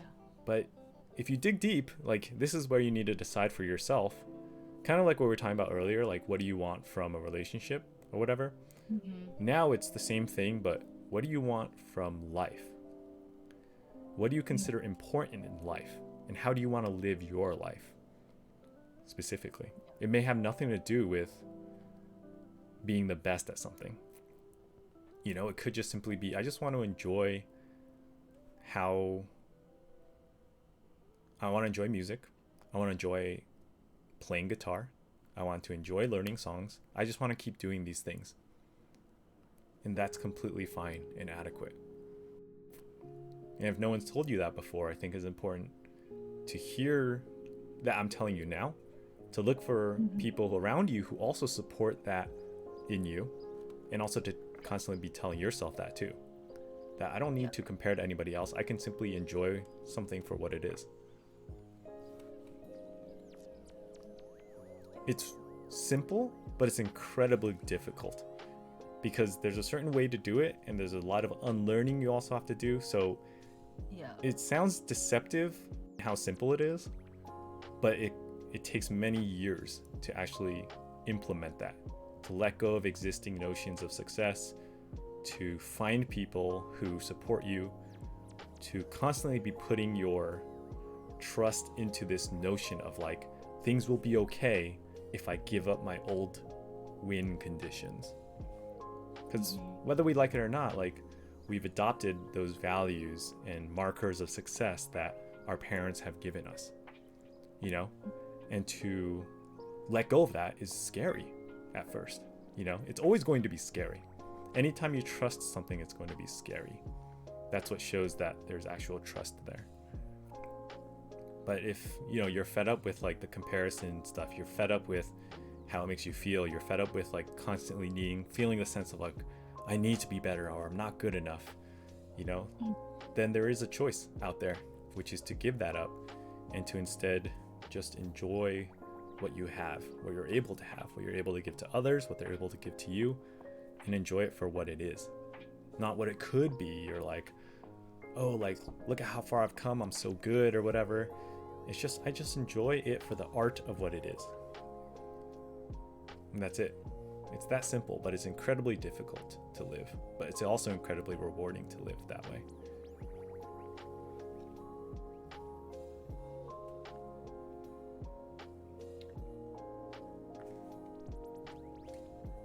Yeah, and like you said, the big thing is unlearning. Mm-hmm. That's hard.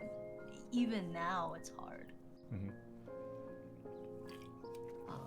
What's the older that you phrase? get, the harder it is. Because then you've lived that way for longer. Mm-hmm. Right? What were you going to say? Yeah. I was thinking of that phrase. I forgot. It's like tip of my tongue. It'll come back to me. Okay. But also, I think this is okay. So like this will sort of be attached to it, but like not at the same time. So like I mentioned to you about me watching this video. I came across it on YouTube about self-improvement being a bad thing. I literally just saw this in a video. I was watching it. It was really interesting. And I just kind of want to get like different takes on that, like with chat and with you, like, you know, can it be a bad thing? Or like before, when is it healthy? And then when do the lines become blur and then you go overboard and then it's no longer good? Because that's the big thing, right? That's like self-improvement. Like I've always thought of it as a good thing, but after watching that video, it was just interesting. So I wanted to get your take and chat's take and just kind of, you know, see your thoughts on self-improvement. Solji, I don't cry. You can try, but I'm an emotionless robot.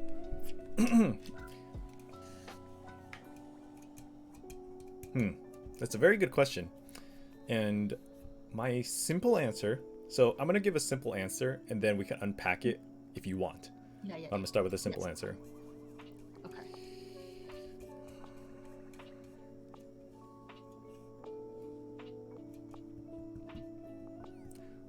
Self-improvement is healthy when it's something you want to do. And it's unhealthy when it's something you feel like you need to do. That's a simple answer. I believe that anything we feel like we need to do in life tends to be unhealthy. At least from my upbringing. Because a lot of needs, and if we're talking about like, oh, I need to eat, or I need to have a house to, stay warm and not freeze to death. Like, we're not, usually when people talk about, I need to do this, they're not talking about that. But like, our parents have given us so many, like, you need to get A's, you need to go to college, you need to have a job that pays at least 60 or 80,000 or whatever. You need to be polite, you need to be put together, whatever. So all these things that you really don't need. Like, what is the need for? And yet all this immense pressure is placed on us to meet certain marks. And that need, therefore, becomes a sense of anxiety and worry. And that leads us to harm in different ways, or unhealthy thought patterns in different ways.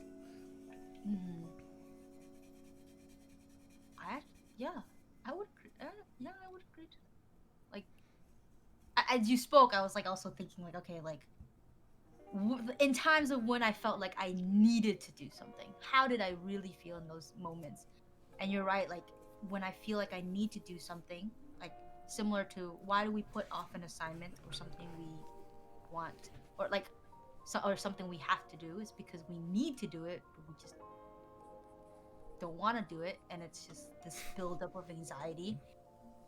I can, whether it's like my school assignments, or like needing to talk to someone, or just like having like anything that I do need, I feel immense anxiety, and I can't sleep at night, or it makes me feel like so tired and exhausted about things that I want. It's different. The crazy thing is, like, I mean, here's a funny example, right? It's like when you're a kid, I'm sure we were all, when we were kids, we would do something out of the kindness of our heart that was like a chore for our parents. And then we're just doing it, and then they're like, oh, I see you're doing that. Yeah, good, you should keep doing that. And then all of a sudden you're just like, what? I don't want to do this anymore. That ruined it, Mom. Like, I was doing the dishes for you because I want to be nice, but then she like told me to do the dishes while I was already doing them. It's like, okay, you ruined it. And it's because that touches upon, I think, like that sense of choice, the sense of like, I'm doing this of my own volition, my own autonomy. I'm in control of my life and my choices. When someone says like, you must do this, you should do that, you have to do that, it often makes that choice a lot less appealing. Just because it's not my own choice anymore. It's like something I have to do. Yeah. There's such a good thing as good anxiety and stress. Okay, so here's an incredibly... Did you have any thoughts before we proceed? No, I think you were pretty spot on with your answer. Pretty spot on. I also agree with what you said. Okay, so this is kind of funny, so I'm not trying to call out Solji, but like Solji's pretty young, and as you get older, you have more resources and you have more things that are done, and kind of under your belt, and you know more about like what you're capable of and how the world works. And so I don't blame him at all for kind of what he said, although I'm not gonna say it's wrong, but when people like, so for example, like when people talk about parents, right, they're like, oh, like your mom worries about you because she loves you. And I take immense issue to that because worry is not a good thing. Worry should not be, vocabulary wise, synonymous with care. Because worry, God, and that's say it just again. I know exactly. Oh, I hear this phrase every day. Every day. Yeah. I say things like care about you. It's like, continue. Sorry. Yeah. So like there's a lot of words that are kind of laced with these double meanings of like I think what people mean, but then what they say does not represent it well. For example, anxiety and stress and worry and all those words to me are they stem from fear. And the thing is, really broadly speaking, parents often motivate their kids with fear. And quite frankly, society does it as a whole. Fear is a quote unquote good motivator, but it's not a healthy one. It can be incredibly unhealthy. So it's effective, but unhealthy. That's the takeaway. Fear, in my opinion, my honest opinion, through and through, fear is an unhealthy motivator, no matter how effective it is. Yeah. It's okay, so I mean sort of on topic, but maybe a little off topic. So recently I've been really getting into recently as in like the past 2 days, I got really bored and I looked up Darth Vader, like the history of Darth Vader, right? And like the whole Jedi Order, and you can't be like fear or angry or this and that. And it was just like as you talked about it, I thought about that, like be like the fear something, or like motivating your kids with fear, and letting that fear kind of, I guess, incubate, and it grows and it becomes unhealthy. But like that's kind of off topic but on topic at the same time. Like those ideals, I guess. I think our parents want the best for us. Obviously they love us and they care about us, and they want to effectively guide our lives in the right direction. Great. Those are all great motivations. But to say, oh, if you don't do XYZ, you're going to be broke, you're going to blah, blah, blah, it's going to be bad, and you should be afraid of what might happen. Yeah. That's, even though it might be true, it pushes the wrong ideals. Because you could get the same results and give your kid way more autonomy to make his own choices by saying, I want you to have a life where you have financial freedom, where you have resources, where you have an education that can take you far and give open doors for you in life, that will make you more open-minded about the world. That will make people enjoy talking to you more. That will make you a better conversationalist. That will make you a better friend, a better husband or wife, a better parent. These are all good things, and none of those are fear-based. None of my statements were fear-based, right? I could say all those same things by saying, you better go to college, you better do all this stuff, or else you're going to be a bad parent, or you're going to be a bad spouse, you're going to be broke, you're going to whatever. You could say, oh, Preston, you're just rephrasing it, but while it is rephrasing, it drives home completely different ideals. Yeah. One is like, oh my gosh, I'm so afraid. I got to keep doing this because I'm so afraid. But the other is, I want to keep doing this because I want these good things that come from that. I want to go to college because I would like to have a job that pays pretty well, and then I can have some life comforts, and I can give to people, and I can support all these things I want. It doesn't have to be constantly phrased like, oh, I'm so afraid of not having those things. I'm so afraid of this. I'm so afraid of that. That is what's unhealthy, in my opinion. There's a very fine difference between those two things. Now that you brought that up, I just thought about, what if we did a challenge through your Discord or my Discord, where for a week you don't use the word afraid. To just don't use the word afraid. Does that make sense? Like, take that out of your vocabulary for a week and see what happens. And kind of, report back on that. Like, how does taking that word of I'm afraid to do this, I'm afraid to, like, this and this will happen. I'm afraid da da da da da. Like, what would people do now that it's not in the vocabulary? Would they? I mean, obviously, like they can still feel that way, but like, would it potentially,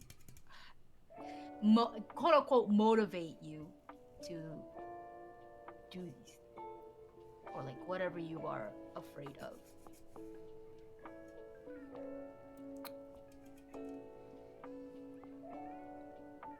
Wait, what? I didn't really follow that. I'm sorry. If you I was like, stop okay, saying those words, then like oh, if like let's say it's not in your rephrase what you say. vocabulary anymore, like it's not in your vocabulary anymore. So because you can't use that in your vocabulary, would it make you feel like you could potentially want to do those things that you are afraid of, or like whatever you are afraid of? Is it? Yeah, maybe. Yeah. Mm-hmm. Good point. Okay, so yes, this is the whole, like, yeah, I wanted to give a simple answer and then we can unpack it a bit more. So like what Solji and what Dex said, it's like this all comes down to what's effective, right? It's like if everybody was simply like, oh, don't be afraid and just do whatever, like most people haven't put in the effort and the cognizant thought to decide what they actually want. So then the fear kind of makes them, the lack of the fear, if you were to take away their fear, they're just out of control. They're just like, I don't know what I want, but I'm not gonna think about it. I don't care. Because quite frankly, the fact that we're here and like listening and chatting shows that there's a certain amount of conscious thought and effort that we each care about. I'm gonna live my life with at least some semblance of intention. And quite frankly, by and large, people don't do that. And if we're looking at just us, like, I think we are like in the higher percentile of people who do that. So this message is like specifically geared towards us, to you guys, because yes, fear of certain things is natural, but for the most, I'm not saying, oh, get rid of that concept entirely, but when applicable, to remove that concept from things where it doesn't need to be motivated by fear.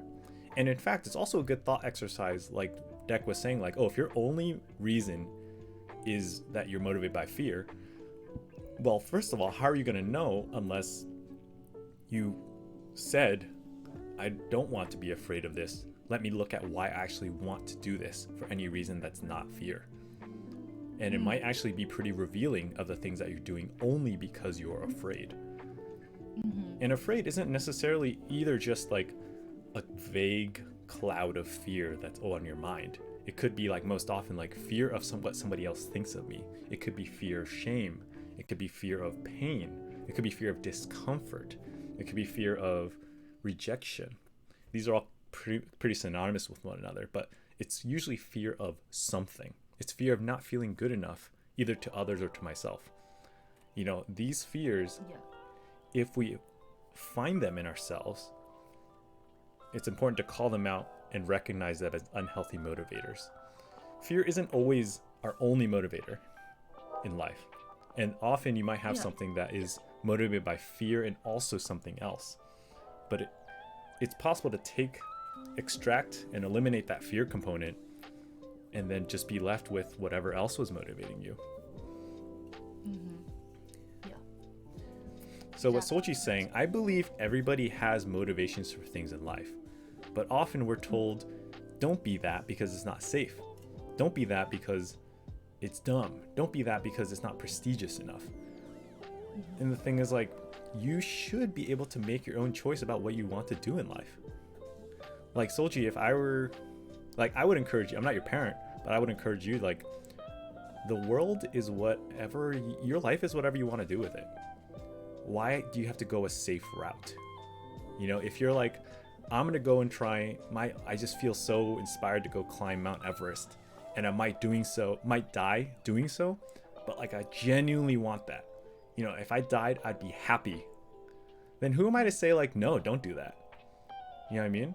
Like, that's an extreme example in the sense that it's clear cut. it's like that Mm-hmm. could be the end, but you'd be happy. Then why? What gain is it that you go a safe route in life and you get married and you have kids and you have a 3 bedroom house or whatever? If in your heart you're always like, I wish I climbed Mount Everest when I was young. I wish I did something that I really cared about instead of all these other things that I did just because I was fearful of disappointing Preston or disappointing my parents or not living the American dream, or something like that. Mm-hmm. Mm-hmm. And if you honestly have no motivation, that's likely a psychological problem, like depression or something. I believe that we're all born with inclinations and motivations and desires of things that we want to move towards. But often, many of us have simply suppressed those because of the other agendas that have been thrust upon us. And we no longer remember what our initial wants were because we've only been told, be practical, be safe, do XYZ because your mom and dad did it, because our parents' kids are doing it. It's a safe life, but is that one worth living? That's your choice to make. Mm. Uh, so Dex said, okay, but is the feeling of being accomplished as important as being accomplished?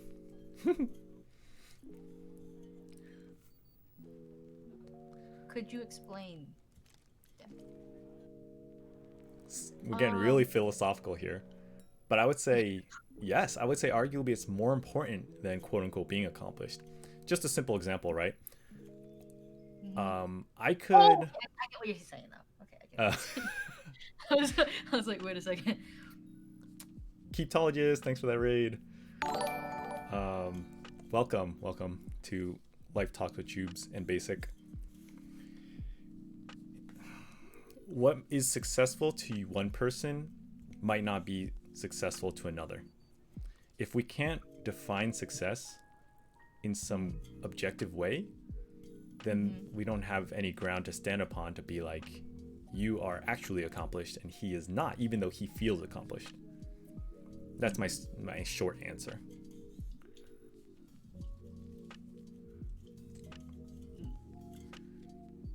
External motivation, also to follow on what Dex said, is not fear is not the only external motivation. I think there's tons of motivations you can get that don't just come from within yourself, that don't have to do with fear. I'm advocating for all of those. So,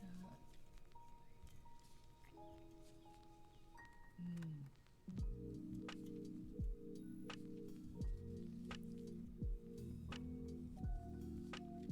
This goes back to the whole need versus want thing. I think that people are most free and creative and empowered and at ease when they're doing something because they want to versus when they need to, even if it's the same activity.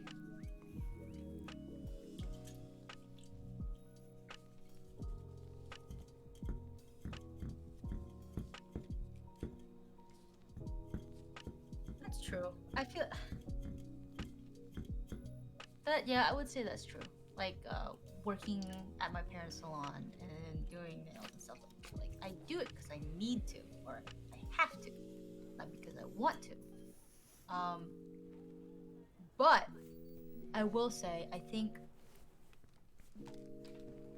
a specific example, like if I had to pay bills and I had to get something done. So when I was getting ready for my trip to New York, I was like determined to pay off one of my credit cards before I went on the trip. And I worked my ass off and I didn't complain. I was tired by the end of it, but like I was also satisfied. It's like, okay, like this is gonna happen.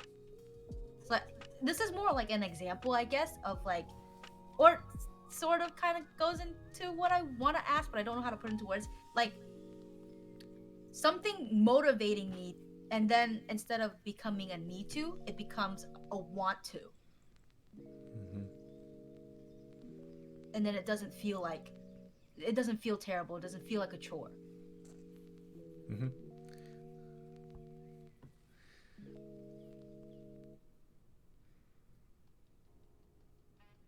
So I guess that would go sort of go into the like the external motivation thing. Yes, no, it's sort of. I feel like it. Yeah. I think Yeah. external motivation is too broad of a concept for us to all be on the same page right off the Mm-hmm. bat when Deck brought it up.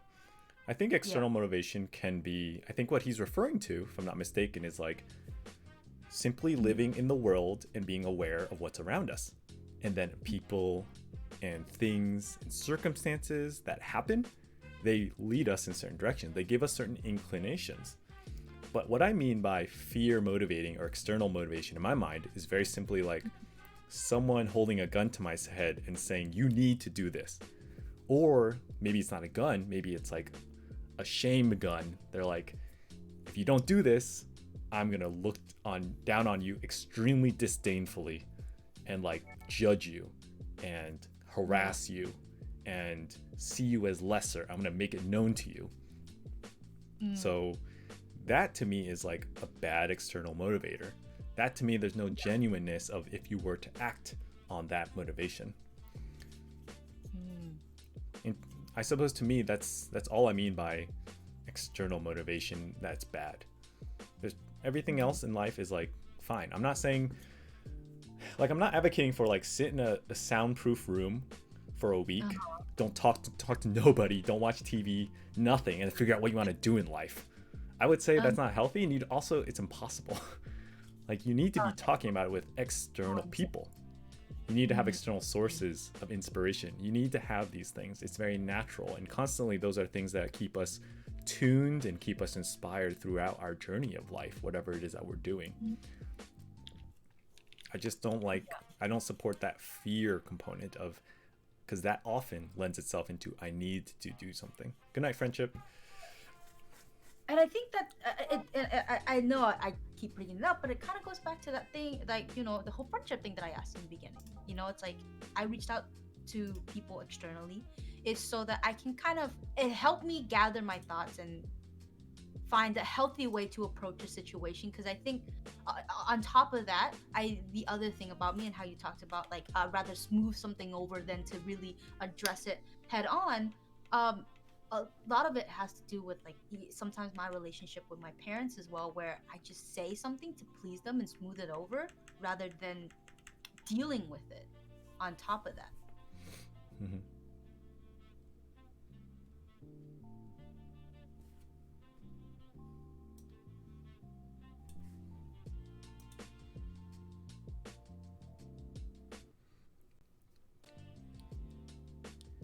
Yeah, so that this kind of that what you just said now kind of goes back to the that question of like, where are you in how you relate to people's approval of you? It doesn't even have to be necessarily specific people. It could just be this Yeah. idea of, oh, people will approve or oh, people will disapprove. Yeah, like approve of an action.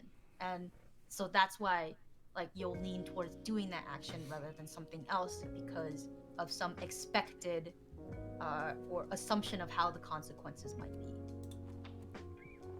And I guess that's also Right. kind of going into something else I want to talk about is like assumptions. Mm-hmm.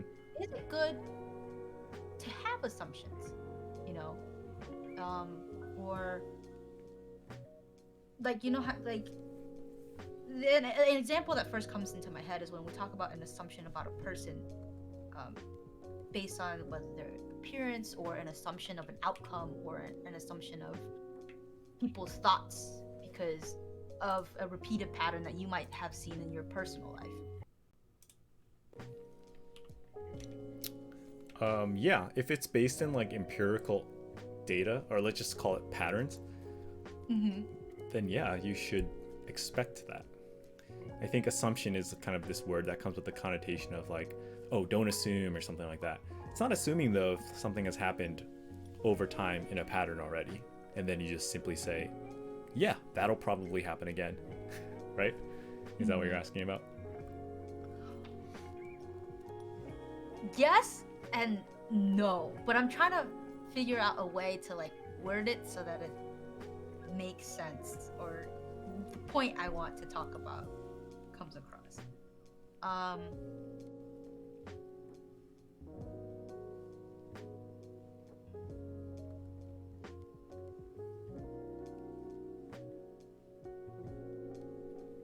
Okay, so I see. I don't want to bring up this example because I feel like I don't want to get too political. Um, Let me respond to Deck first. You can think about it a bit more. Something I want yeah. to say about the whole fear thing is I'm not painting a life where you don't feel afraid. Or like, oh, if you feel fear, you're doing something wrong. That's not at all what I mean. I apologize if I wasn't clear. But fear being the primary motivator, like I said before, fear is often laced into a lot of our motivations. And for example, like, let's say I want to be an incredible rock climber, and like I want to go like free solo, like this crazy thing or whatever. Doing it, I will certainly feel afraid of maybe physical injury, maybe death, just the fear of heights, like whatever it is. There's going to be fear that's part of it. And if I were to say like, oh, I'm going to feel afraid while doing it, therefore I shouldn't do it, that's not what I mean at all. It's like there's a natural fear that comes from activities. But if I'm like, oh, my parents were rock climbers, and like I feel like I'm afraid I'll be worth nothing if I don't go do what they did, or if I don't live up to their expectations. And I just am so afraid of that. And that's the reason I want to aspire to do this. I don't consider that a healthy motivation, but I don't want to. It's only after like that fear has developed roots that it expresses itself as like, oh, want. But I don't consider that a genuine want. That's my opinion. I mean, you could disagree,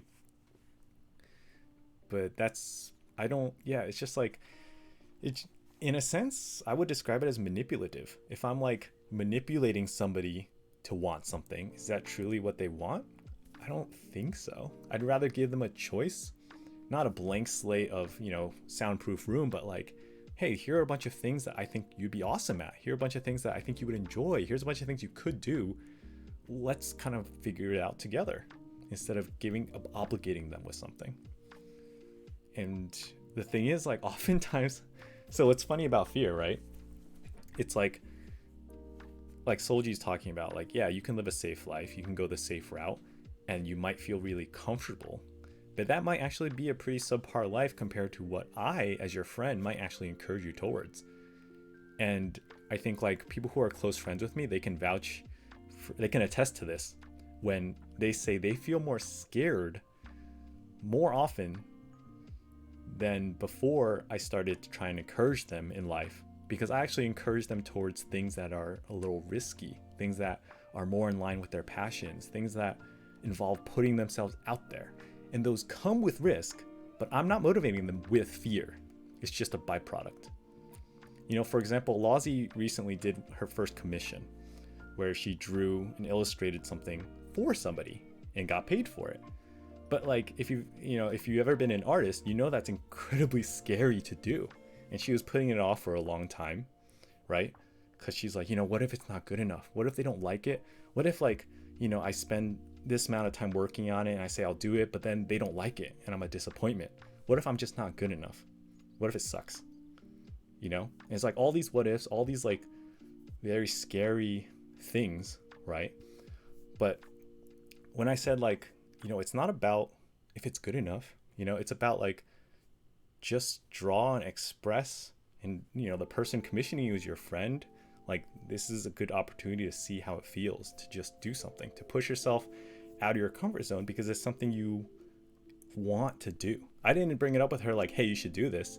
It was like she was first one to be like, I want to do this, but it's scary. And then I said, well, long story short, she did the commission. And throughout the process, and even a little bit afterwards, she was like, that was so scary. It's way scarier than simply just not doing it. So fear, once again, was a component of that and a byproduct of that, but not a motivation for it. And that's kind of the entire nuanced picture of all the different parts. Fear, I made sure that it would not be this motivation component. If I wanted to motivate her with fear, I could say things like, if you don't do commission, you're not a real artist. Like, aren't you afraid of being obsolete? Aren't you afraid of being not good enough? Aren't you afraid of, wasting your skill or your talent? Like, that might even that would probably get the same result, right? Like, she would do the commission, whatever. But it wouldn't be healthy for that artist mindset. It would potentially result in like more stress and anxiety around the work, because then it's all of a sudden tying that work to her self-worth as an artist and to all these other things. It's just it's incredibly different, even though the actions are the same. So hopefully that gives a better illustration of everything that's moving, all the moving parts.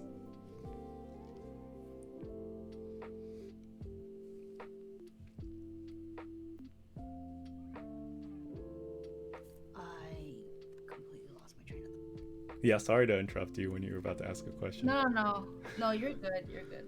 I just like completely lost my train of thought. But yeah. So the assumption thing. I think it's okay. So it's like if I met someone who showed patterns or habits that I've seen in other people, like whether it be how they respond to something or how they deal with certain situations. But it's like assuming that, oh, because I've been through it and I feel like they're gonna react that same way, so I just never like approach them about that thing, even if the outcome might be different. I guess those kind of assumptions. I don't know. You might have to give me an example to illustrate it.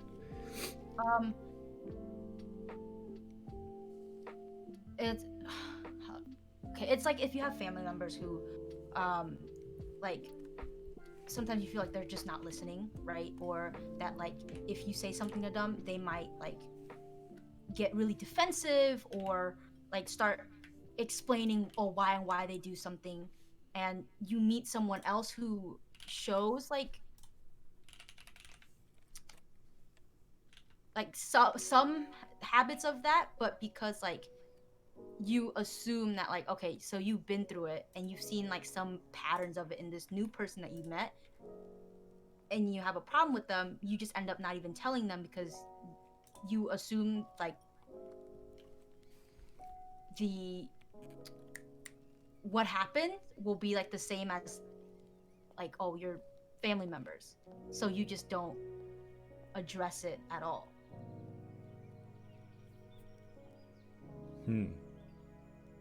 Like you don't give a chance for that person to simply react how they would. You just kind of assume how they will react. Yeah. That. Yeah. Well, quite simply, it's not really you making an assumption, I suppose, but it's just like, are you letting somebody be themselves and respond how they do instead of in your head already having the conversation of what they would say? Yeah. So I would advise not doing that. Because then, for example, you see this often with like,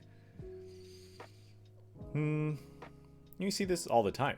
It's like, if you are used to having friends who aren't, like if you say you need help with something and then they help you and then they hold it against you, they're like, oh, you owe me one. And all your friends ever did that. And then you become friends with me and I'm a new person. Like you might still feel afraid of asking me for help because you don't want to owe me one. And you would probably rightfully assume that like I would be the same way if that's all you've ever known. But I guess since you're aware of this assumption that that's a thing that, oh, he might not be this way, I think it's most fair to at least talk about it with them. Maybe you don't have to go out on a limb and give me like the chance or whatever, but you could just ask like, hey, like if I ask you for help with something and you help me, like, would you like hold it transactionally against me kind of thing? Then that gives then you're not making an assumption, you're giving them a chance to express and be themselves and chart a new path with you.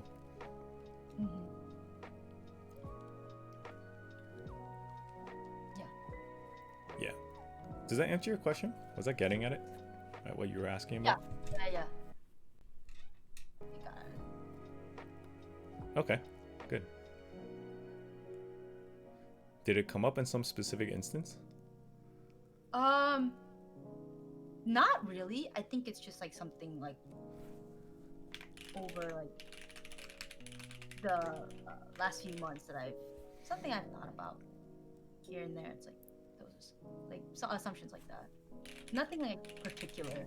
I would say that like happened that brought it up. Mm-hmm. Okay.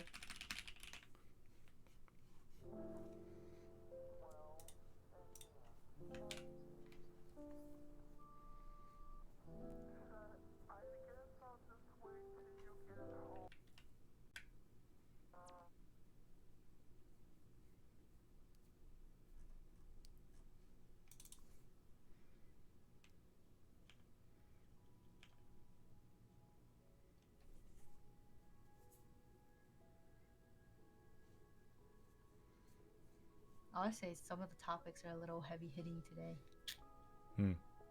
but those are Is it topics. is it okay? So, uh, yes, and yes, yeah, for the most part, okay. But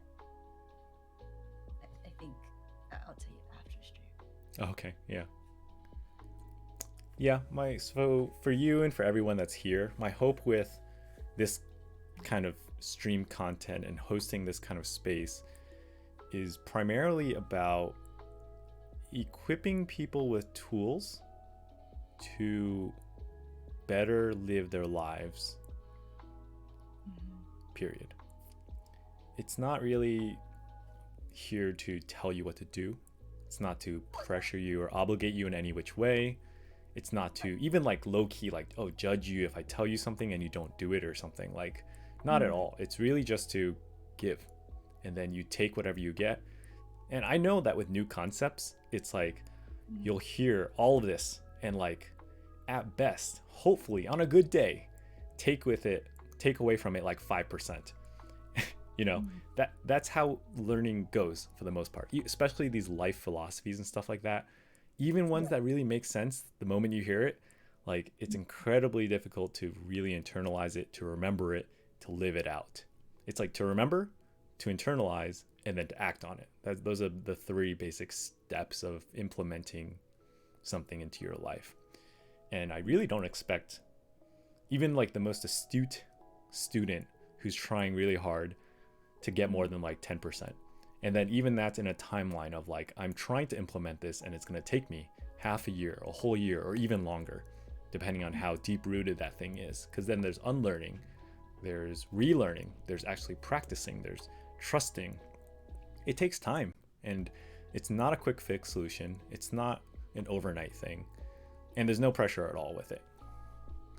You know, I didn't know what Basic was going to talk to me about tonight or ask me about, and whatever you choose to do with it or don't choose to do with it, it's totally fine. You know. Yeah, I definitely didn't feel like I was being judged, and that's really why there were some things I wanted to talk about on stream today. Whether like I got into the specifics a little too much, it's still something that helped give me like advice and some sort of direction to head into. Whether I take like certain actions or not, it's still a direction to head into, and it's a good direction to head into.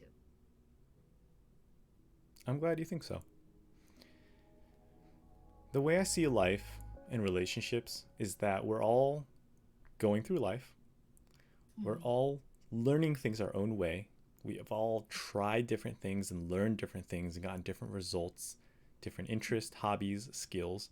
And then when we come alongside somebody else, both people naturally share about themselves through, even if they don't feel like they're directly saying, I like this or I think this, the entire way they conduct themselves, everything they talk about, how they talk about it, it shows their worldview to some extent.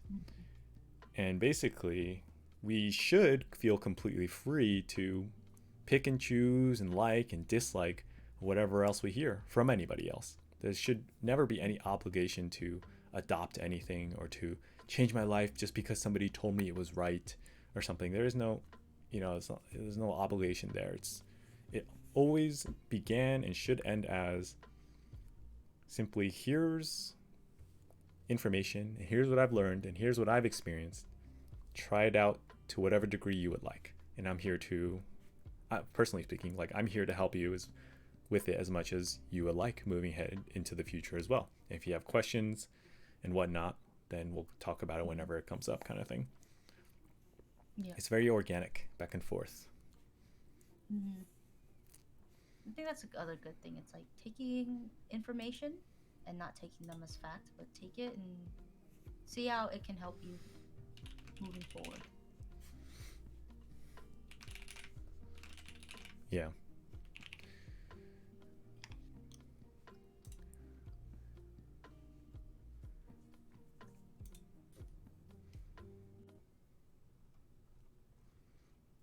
And I guess something else I wanted to say as well is this kind of space is, I mean, you're the first person I brought on, and I didn't have this disclaimer with you in the ahead of time, which I should have. But it's also something I kind of felt like I would just feel as we went, is that I am your friend first and Mm-hmm. foremost.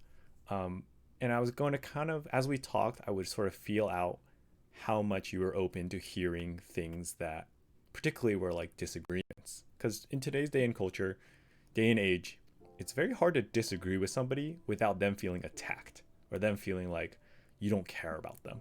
They're often associated, and usually by no fault of that person. It's kind of like a societal culture, in my opinion. And so it Mm-hmm. takes a lot of kind of social grace and tact to navigate that carefully and remind you that one, I'm your friend, and two, as your friend, that means I'm going to tell you what I consider to be constructive truths. And at the very bare minimum, like if I see that you're hurting yourself in some way, I will speak up against it out of care.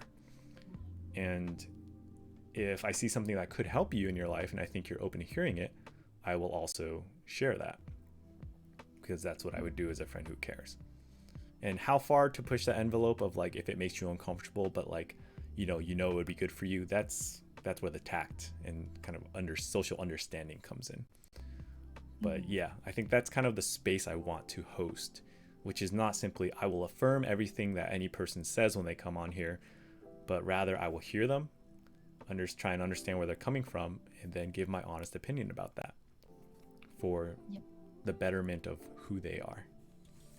Mm-hmm. Yeah. And I think it's something um, that we all need right now. A lot of uncertainty, like during this time, and when, like, what's gonna happen, when something's gonna happen. And I think having a space like this to share um, and to learn from and to get different perspectives is nice to have. It's really nice to have because it gives you good perspective too, and perspective you might not have thought about. Yeah. One thing I always advocate is to, I mentioned this on Huru's stream, is to always be, I guess I'll say I encourage people to have a healthy dose of information coming into your life that is different than just the people who happen to end up around you.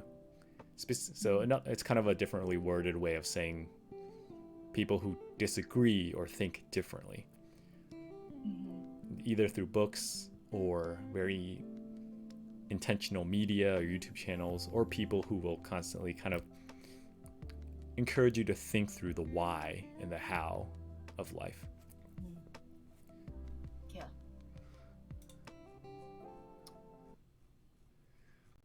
You know, if it's not even just to like be like, oh, what ideas of theirs do I want to take with me, but even just to have our mind constantly expanded to understand that people think differently and live differently, and that's totally okay. There isn't necessarily a best. Yeah. We're all just doing our own lives. I know how easy it is to simply just get like stuck in like, oh, like I'm on this journey and all I compare to is like people in this very up and down ladder, you know? Like everyone who's in this particular field that I'm doing, I'm going to compare to all of them. But then it's very easy to forget about everybody else who lives life for completely different reasons. People who are traveling all the time, who live nomadic lifestyles, people who are in like polyamorous relationships, people who never went to college, people who are in different life stages and stuff like that. It's so easy to forget it. Like all these other people have their own life experiences and motivations and goals that don't at all have anything to do with me, but they're equally valid and I could learn a lot from them. Yeah, I agree. I agree. 100%.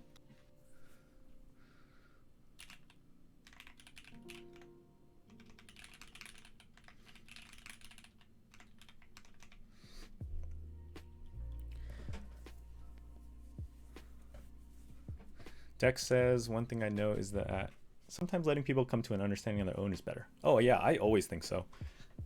I always try and present things in a way that they know that they have their own full autonomy to choose what they want to accept or believe or try or not. Once again, like how could I be preaching like, oh, people are happiest when they want to do something and not need to do it? And how could I preach that if I were like making people do things or making them feel like they need to? So I was So, gonna bring up something 100%. else, but I don't know if the conversation might get too late. But like I don't know why it just, but it's like the idea of either going to college or like let's say that okay, I'm about to give my like explain the point I want to talk about the best. So let's like college, like Harvard or Yale or something like that. Like they're some of the oldest like establishments, you know, in the U.S. in terms of colleges, and a good number of students, I say, would want to strive to go to Ivy Leagues like that. But there are some people who feel like, and they feel like they need rather than just looking at other options that would fit them better. Do you think the history, like yeah, like the history of a place or an idea matters or should matter a lot when people are making certain choices or they're thinking about something? So the history of like an educational establishment. Like the history or the length of how like long the establishment or an idea has been around.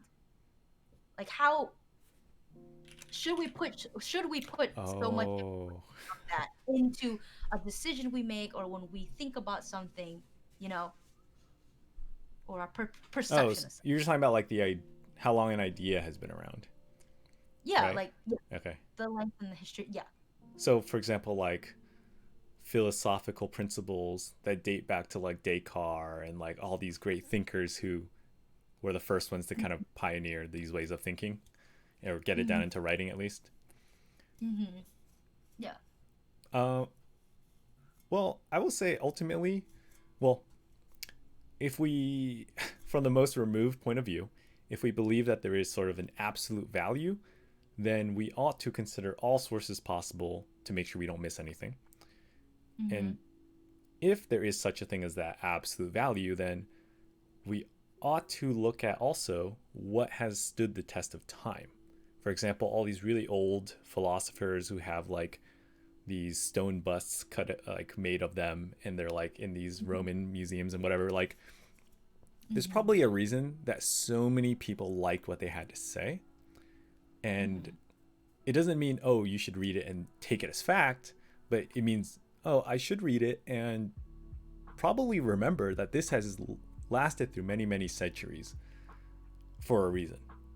Like, at least, at the very least, that a lot of people agreed with it or found it beneficial to hear about.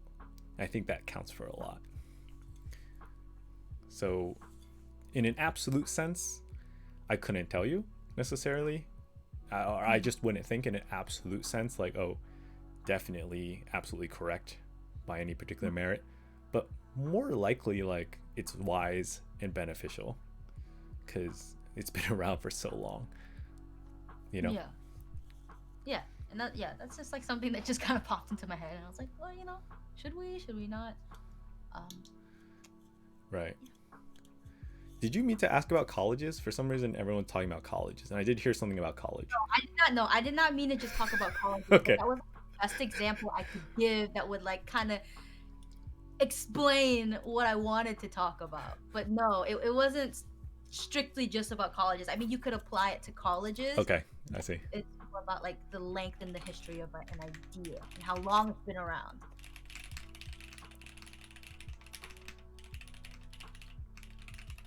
Right.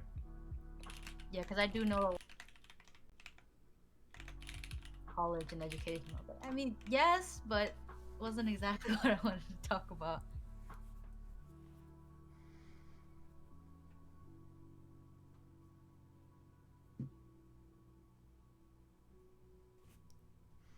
Hmm. Was there a particular reason behind asking that? No, sometimes I just have random thoughts that I just want to talk about. Sometimes they're just like there's no like specific reason. It's a thought. Right. Was that the question you were going to ask? Um, yeah, that was yeah. That I was the one where you were like, "Oh, I don't know if it'll go too late." That thing. yeah.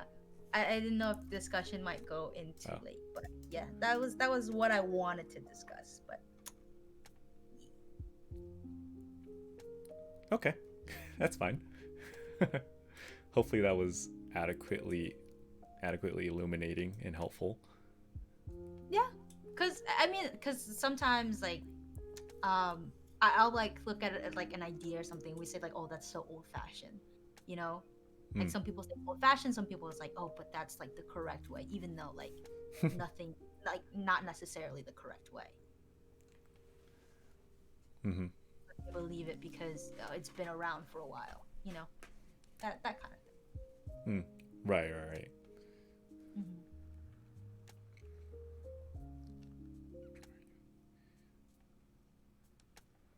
Hmm. Hmm.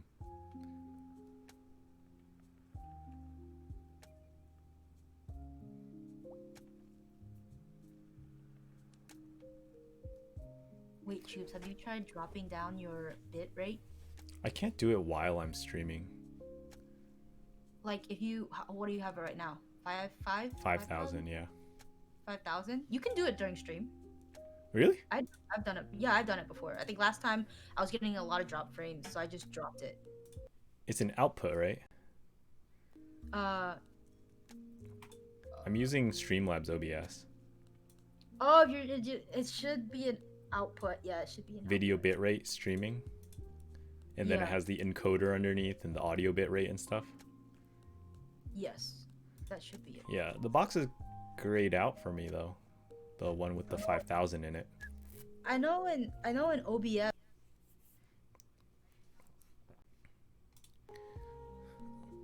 Oh, I don't think I can. Rip me.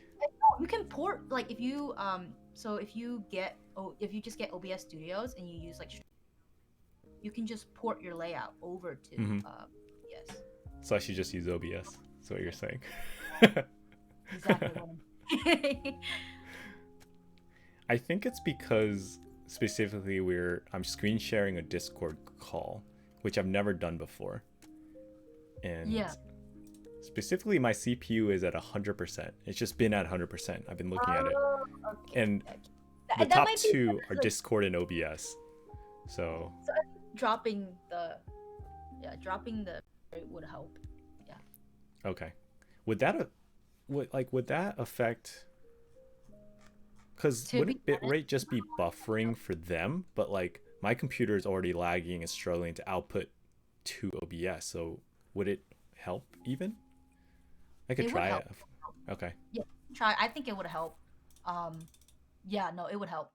Because during my thing I've even noticed that I was getting drop frames and once I like bumped it down, yeah, it was like fine. Okay. Yeah. Gotcha. Wait, one thing I can do real quick is I'm gonna hop out of the call and then we can see if it gets better. So BRB.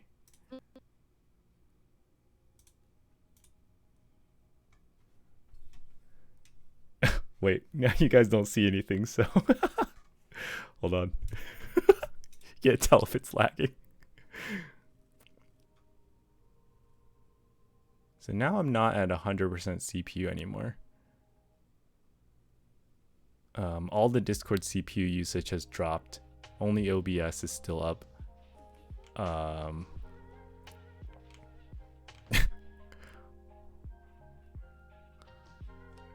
Hold on, this sucks. I need to put on a face cam.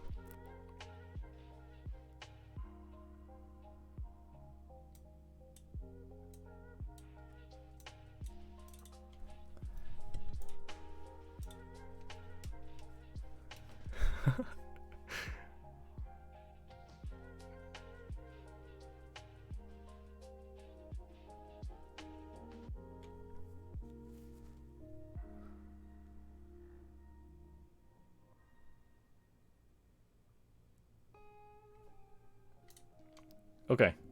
Whoa, I'm in two places on the screen. Is it better now? Is this smoother? Is this normal?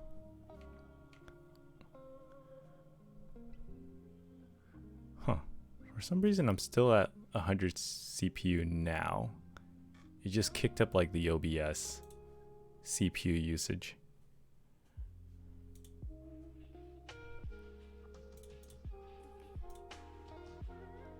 Okay.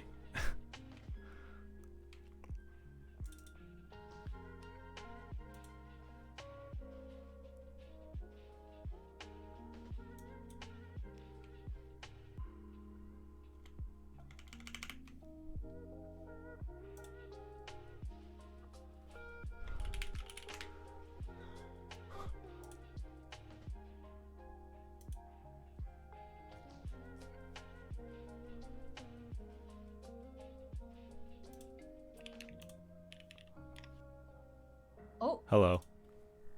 hello. I think. Okay. What is happening? Okay. I like don't know what's going on in the thing, unfortunately. Okay, so it doesn't look like you're lagging anymore. Yeah, like you look fine now. Like no more drop frames. In the stream, In the stream, yeah, I'm watching the stream right now. that was with my face cam specifically, you mean? Yeah, with Or just your face cam. I think with just your face cam. oh shoot. Okay.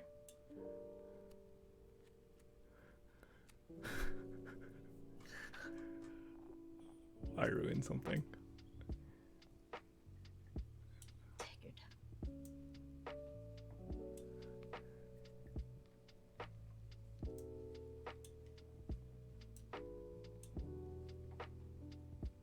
Oh, okay.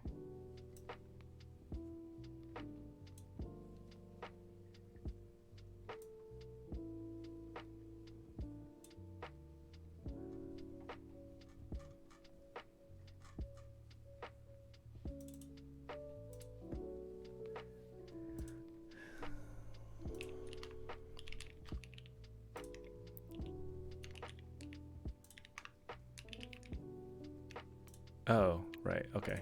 I forgot we were in the other room now. So, Oh, okay. yeah, okay, so we're back.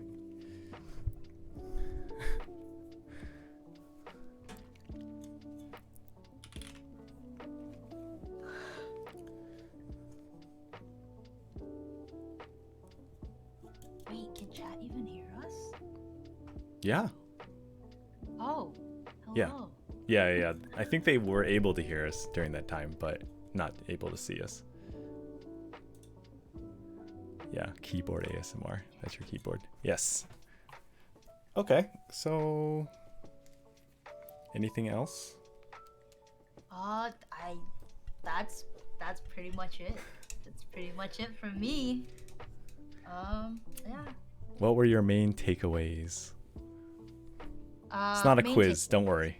Just yeah. So main takeaways, it's no, in relationships in general, know what I want. Be upfront. Um, be upfront about how I feel and really talk to the person. And also, we talked about fear a lot. Like, don't let fear drive how you live. And so,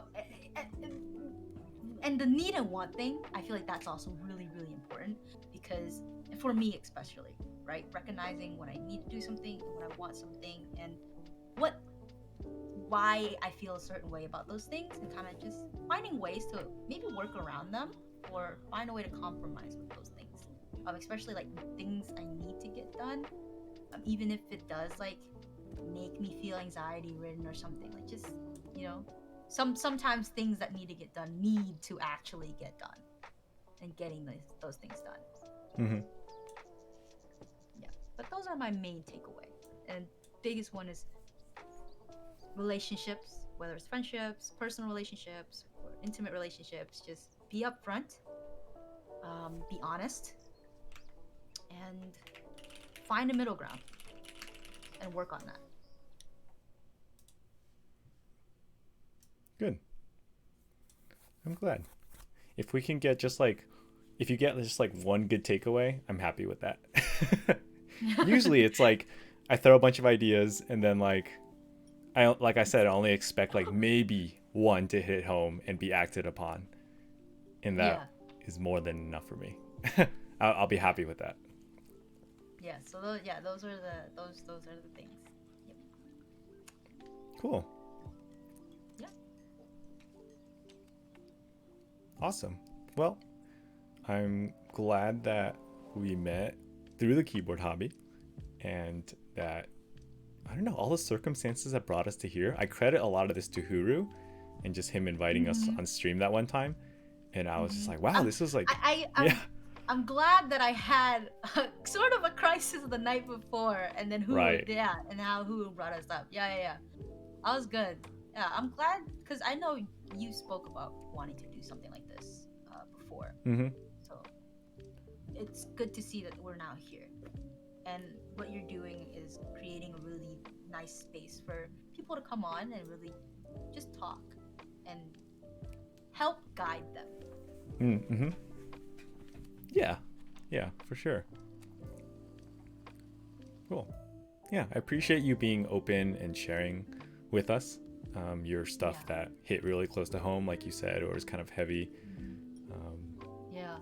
Yeah, And I appreciate it a lot. more specifically, I think like sometimes I have to give specific examples, Mm-hmm. or then it just feels like what I want to talk about, or like my point just kind of ends up going in circles rather than like getting somewhere. Mm-hmm. So I appreciate you trusting me with it, trusting all of us with that. yeah, It's very I brave of you. appreciate. I commend that. Yeah. It's actually something I talked to you like right after stream on. Sure. And Okay. yeah. But thank you so much for having me. I Mm-hmm. appreciate. I'm honored to be the first guest here. I'm very honored, and I appreciate everyone in chat who joined today and inputting and giving your thoughts and opinions, Mm-hmm. Mm-hmm. and suggestions as well. I really do appreciate it. It means a lot. Yeah. I had a good experience with it. Thank you. Thank you for being a guest. You're always welcome on as well. I have no real structure for it, so Nice. let me know. I think it would be great to kind of like hear through your journey as much as you are open for it, kind of just to whenever. Of course, off stream as well, too. Like, yeah. So, yep. Very happy to help. Like a check-in. Yeah. Check-in episode. I think people would love to hear about how you're doing. It'd be cool to kind of have a sort of a chronological, order to things. Yeah. I think that'd be cool. Yeah. Yeah. Yeah. Cool. Okay. Well, was there anything else you wanted to share before? That is. Don't be afraid. I know we kept talking about it the whole time, but even if you're afraid, sometimes try not to be, and sometimes you have to take a leap of faith. We talked about this last time on Hulu's stream. It was a little bit back, but don't be afraid to take a leap of faith sometimes. And the biggest thing too is being honest and vulnerable, whether it be with yourself or someone you trust. I learned that freshman year of college, and that's what's really stuck with me is being vulnerable even when you're scared to, because sometimes some great things do come out of that, and you learn about certain things that you wouldn't have. Yeah, for sure. I highly encourage that as well. Thanks for bringing that up. Yeah.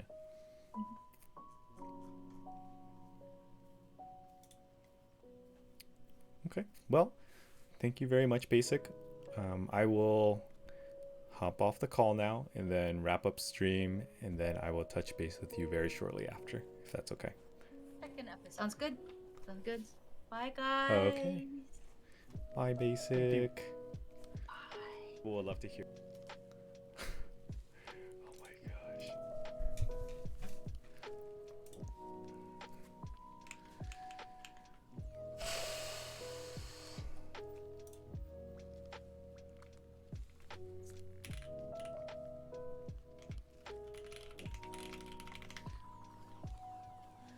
more engaging because you need to imagine what they look like talking. Okay, I'm going to... Why is everything so bad right now? I'm gonna reactivate my face cam. Tell me how it looks, please. I need to figure this out because I'm going to have Ryan on call Tuesday. Ryan Norbauer. And we gotta sort this out. I will definitely try lowering the bitrate. Hopefully it's as easy of a fix as that.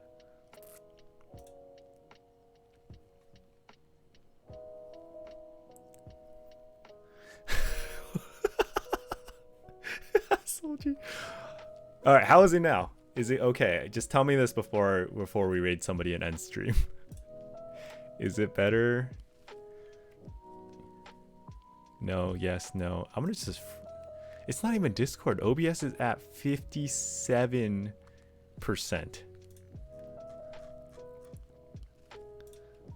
of my CPU stuff. Better no, yes, no, yes, no.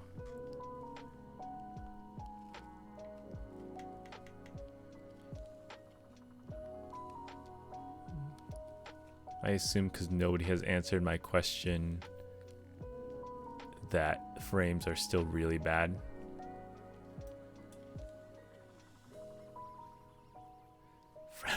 Frems. Is it okay? Maybe I do just need a PC restart. Could be. Oh. Lower your encoder settings. Make sure you don't have any other applications open that are heavy on CPU. Enable performance mode in the editor context menu.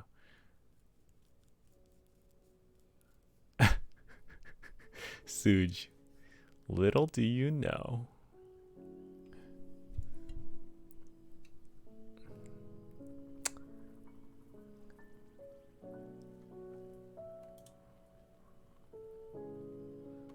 Wait, it's a lot better right now? Is it good now? Yes, actually good. My CPU is still at 100%. What the heck?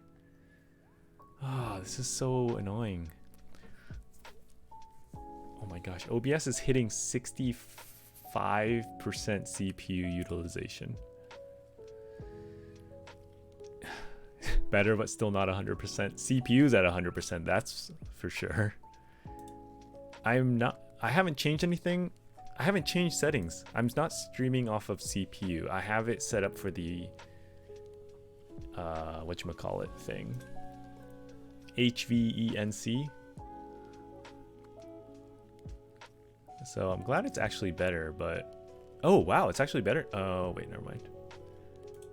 It tells me I'm still skipping frames.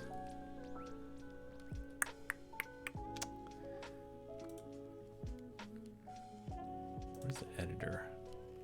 I'm gonna try something.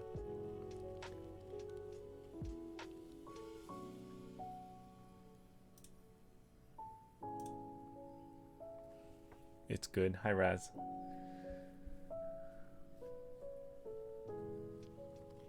Where's performance mode? What does that mean?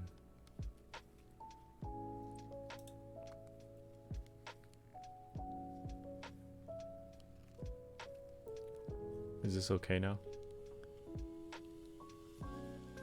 16,918 dropped frames. Amazing.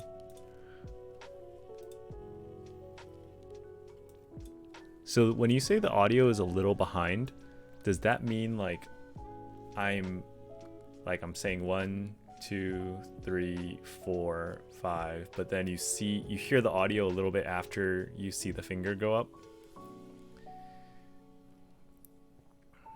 Is that right?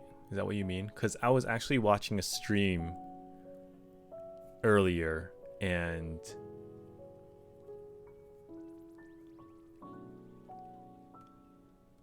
yeah, the delay is really long right now. Like, I'm asking you a question and you guys are talking about another thing for a whole minute. It's like an actual I'm dono walling, like unintentionally, unless you guys are all trolling me. Okay, send burb emotes. The moment you hear this, colon BIRB or whatever it is. Yeah, burb roll. So I sent burb roll just now.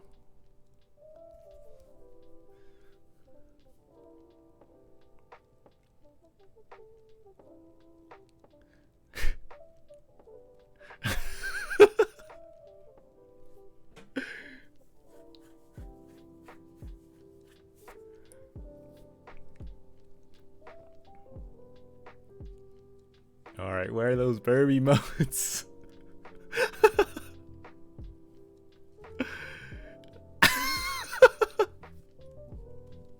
Wow, that's a long time.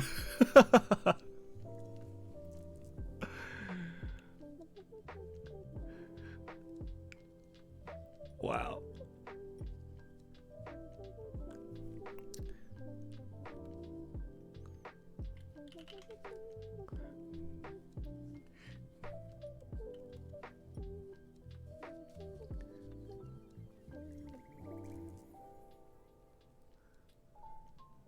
Okay. Here is an actual delay test. Ready? I'm going to set a stopwatch right now. I'm going to send a message and I'm going to type in a message and press enter, and I'm going to ask for something at the same time. This time send send a dono wall.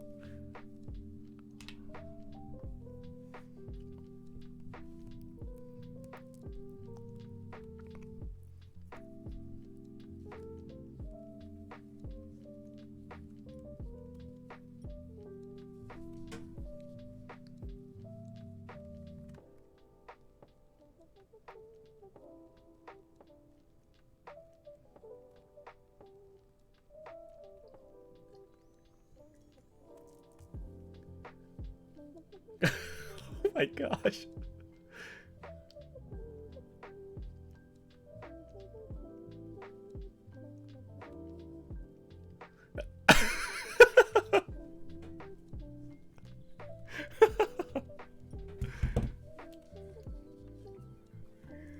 That's me right now.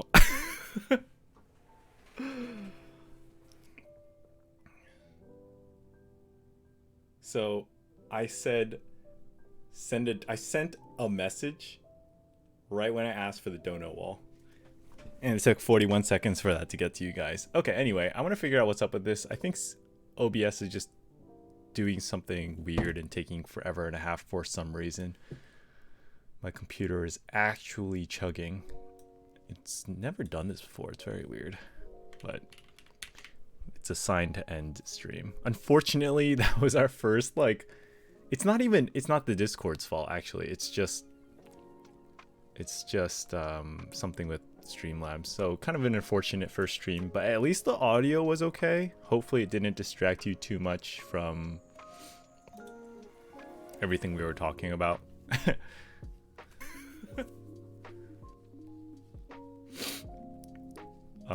But anyway, thank you guys for being here for it. I appreciate all of your support very much, for your listening, for your contributing thoughts. It was really nice to have your thoughts for me to support and play off of and kind of dialogue with you guys. Hopefully you didn't feel ignored if I didn't read it or acknowledge it, and for hopefully the people that followed, I didn't I didn't read their names, but I'm reading them now. It's okay. So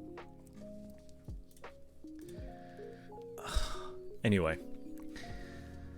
it's bad. I want to fix this for next time, but yeah, we'll have to figure this out. But anyway, big thanks to you guys. Feels lag, man.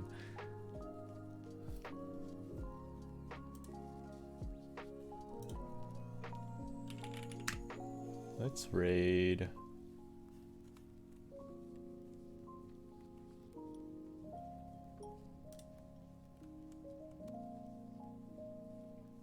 Let's raid Huru.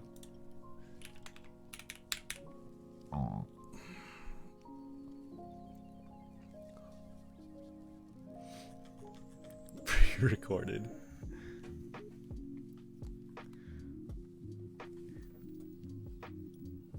Heart for you guys.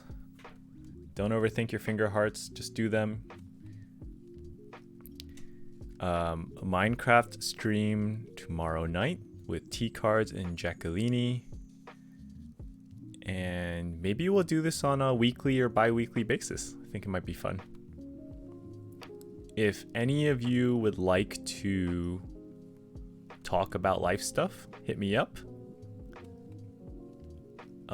Please know that this isn't some special thing that I do with only certain friends or only by special request or something. It's part of my, I would say, daily conversation with people, just to talk about life stuff and what we're doing in life and all of that. So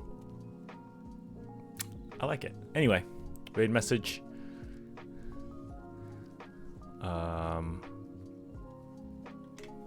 don't know. Should I raid message B?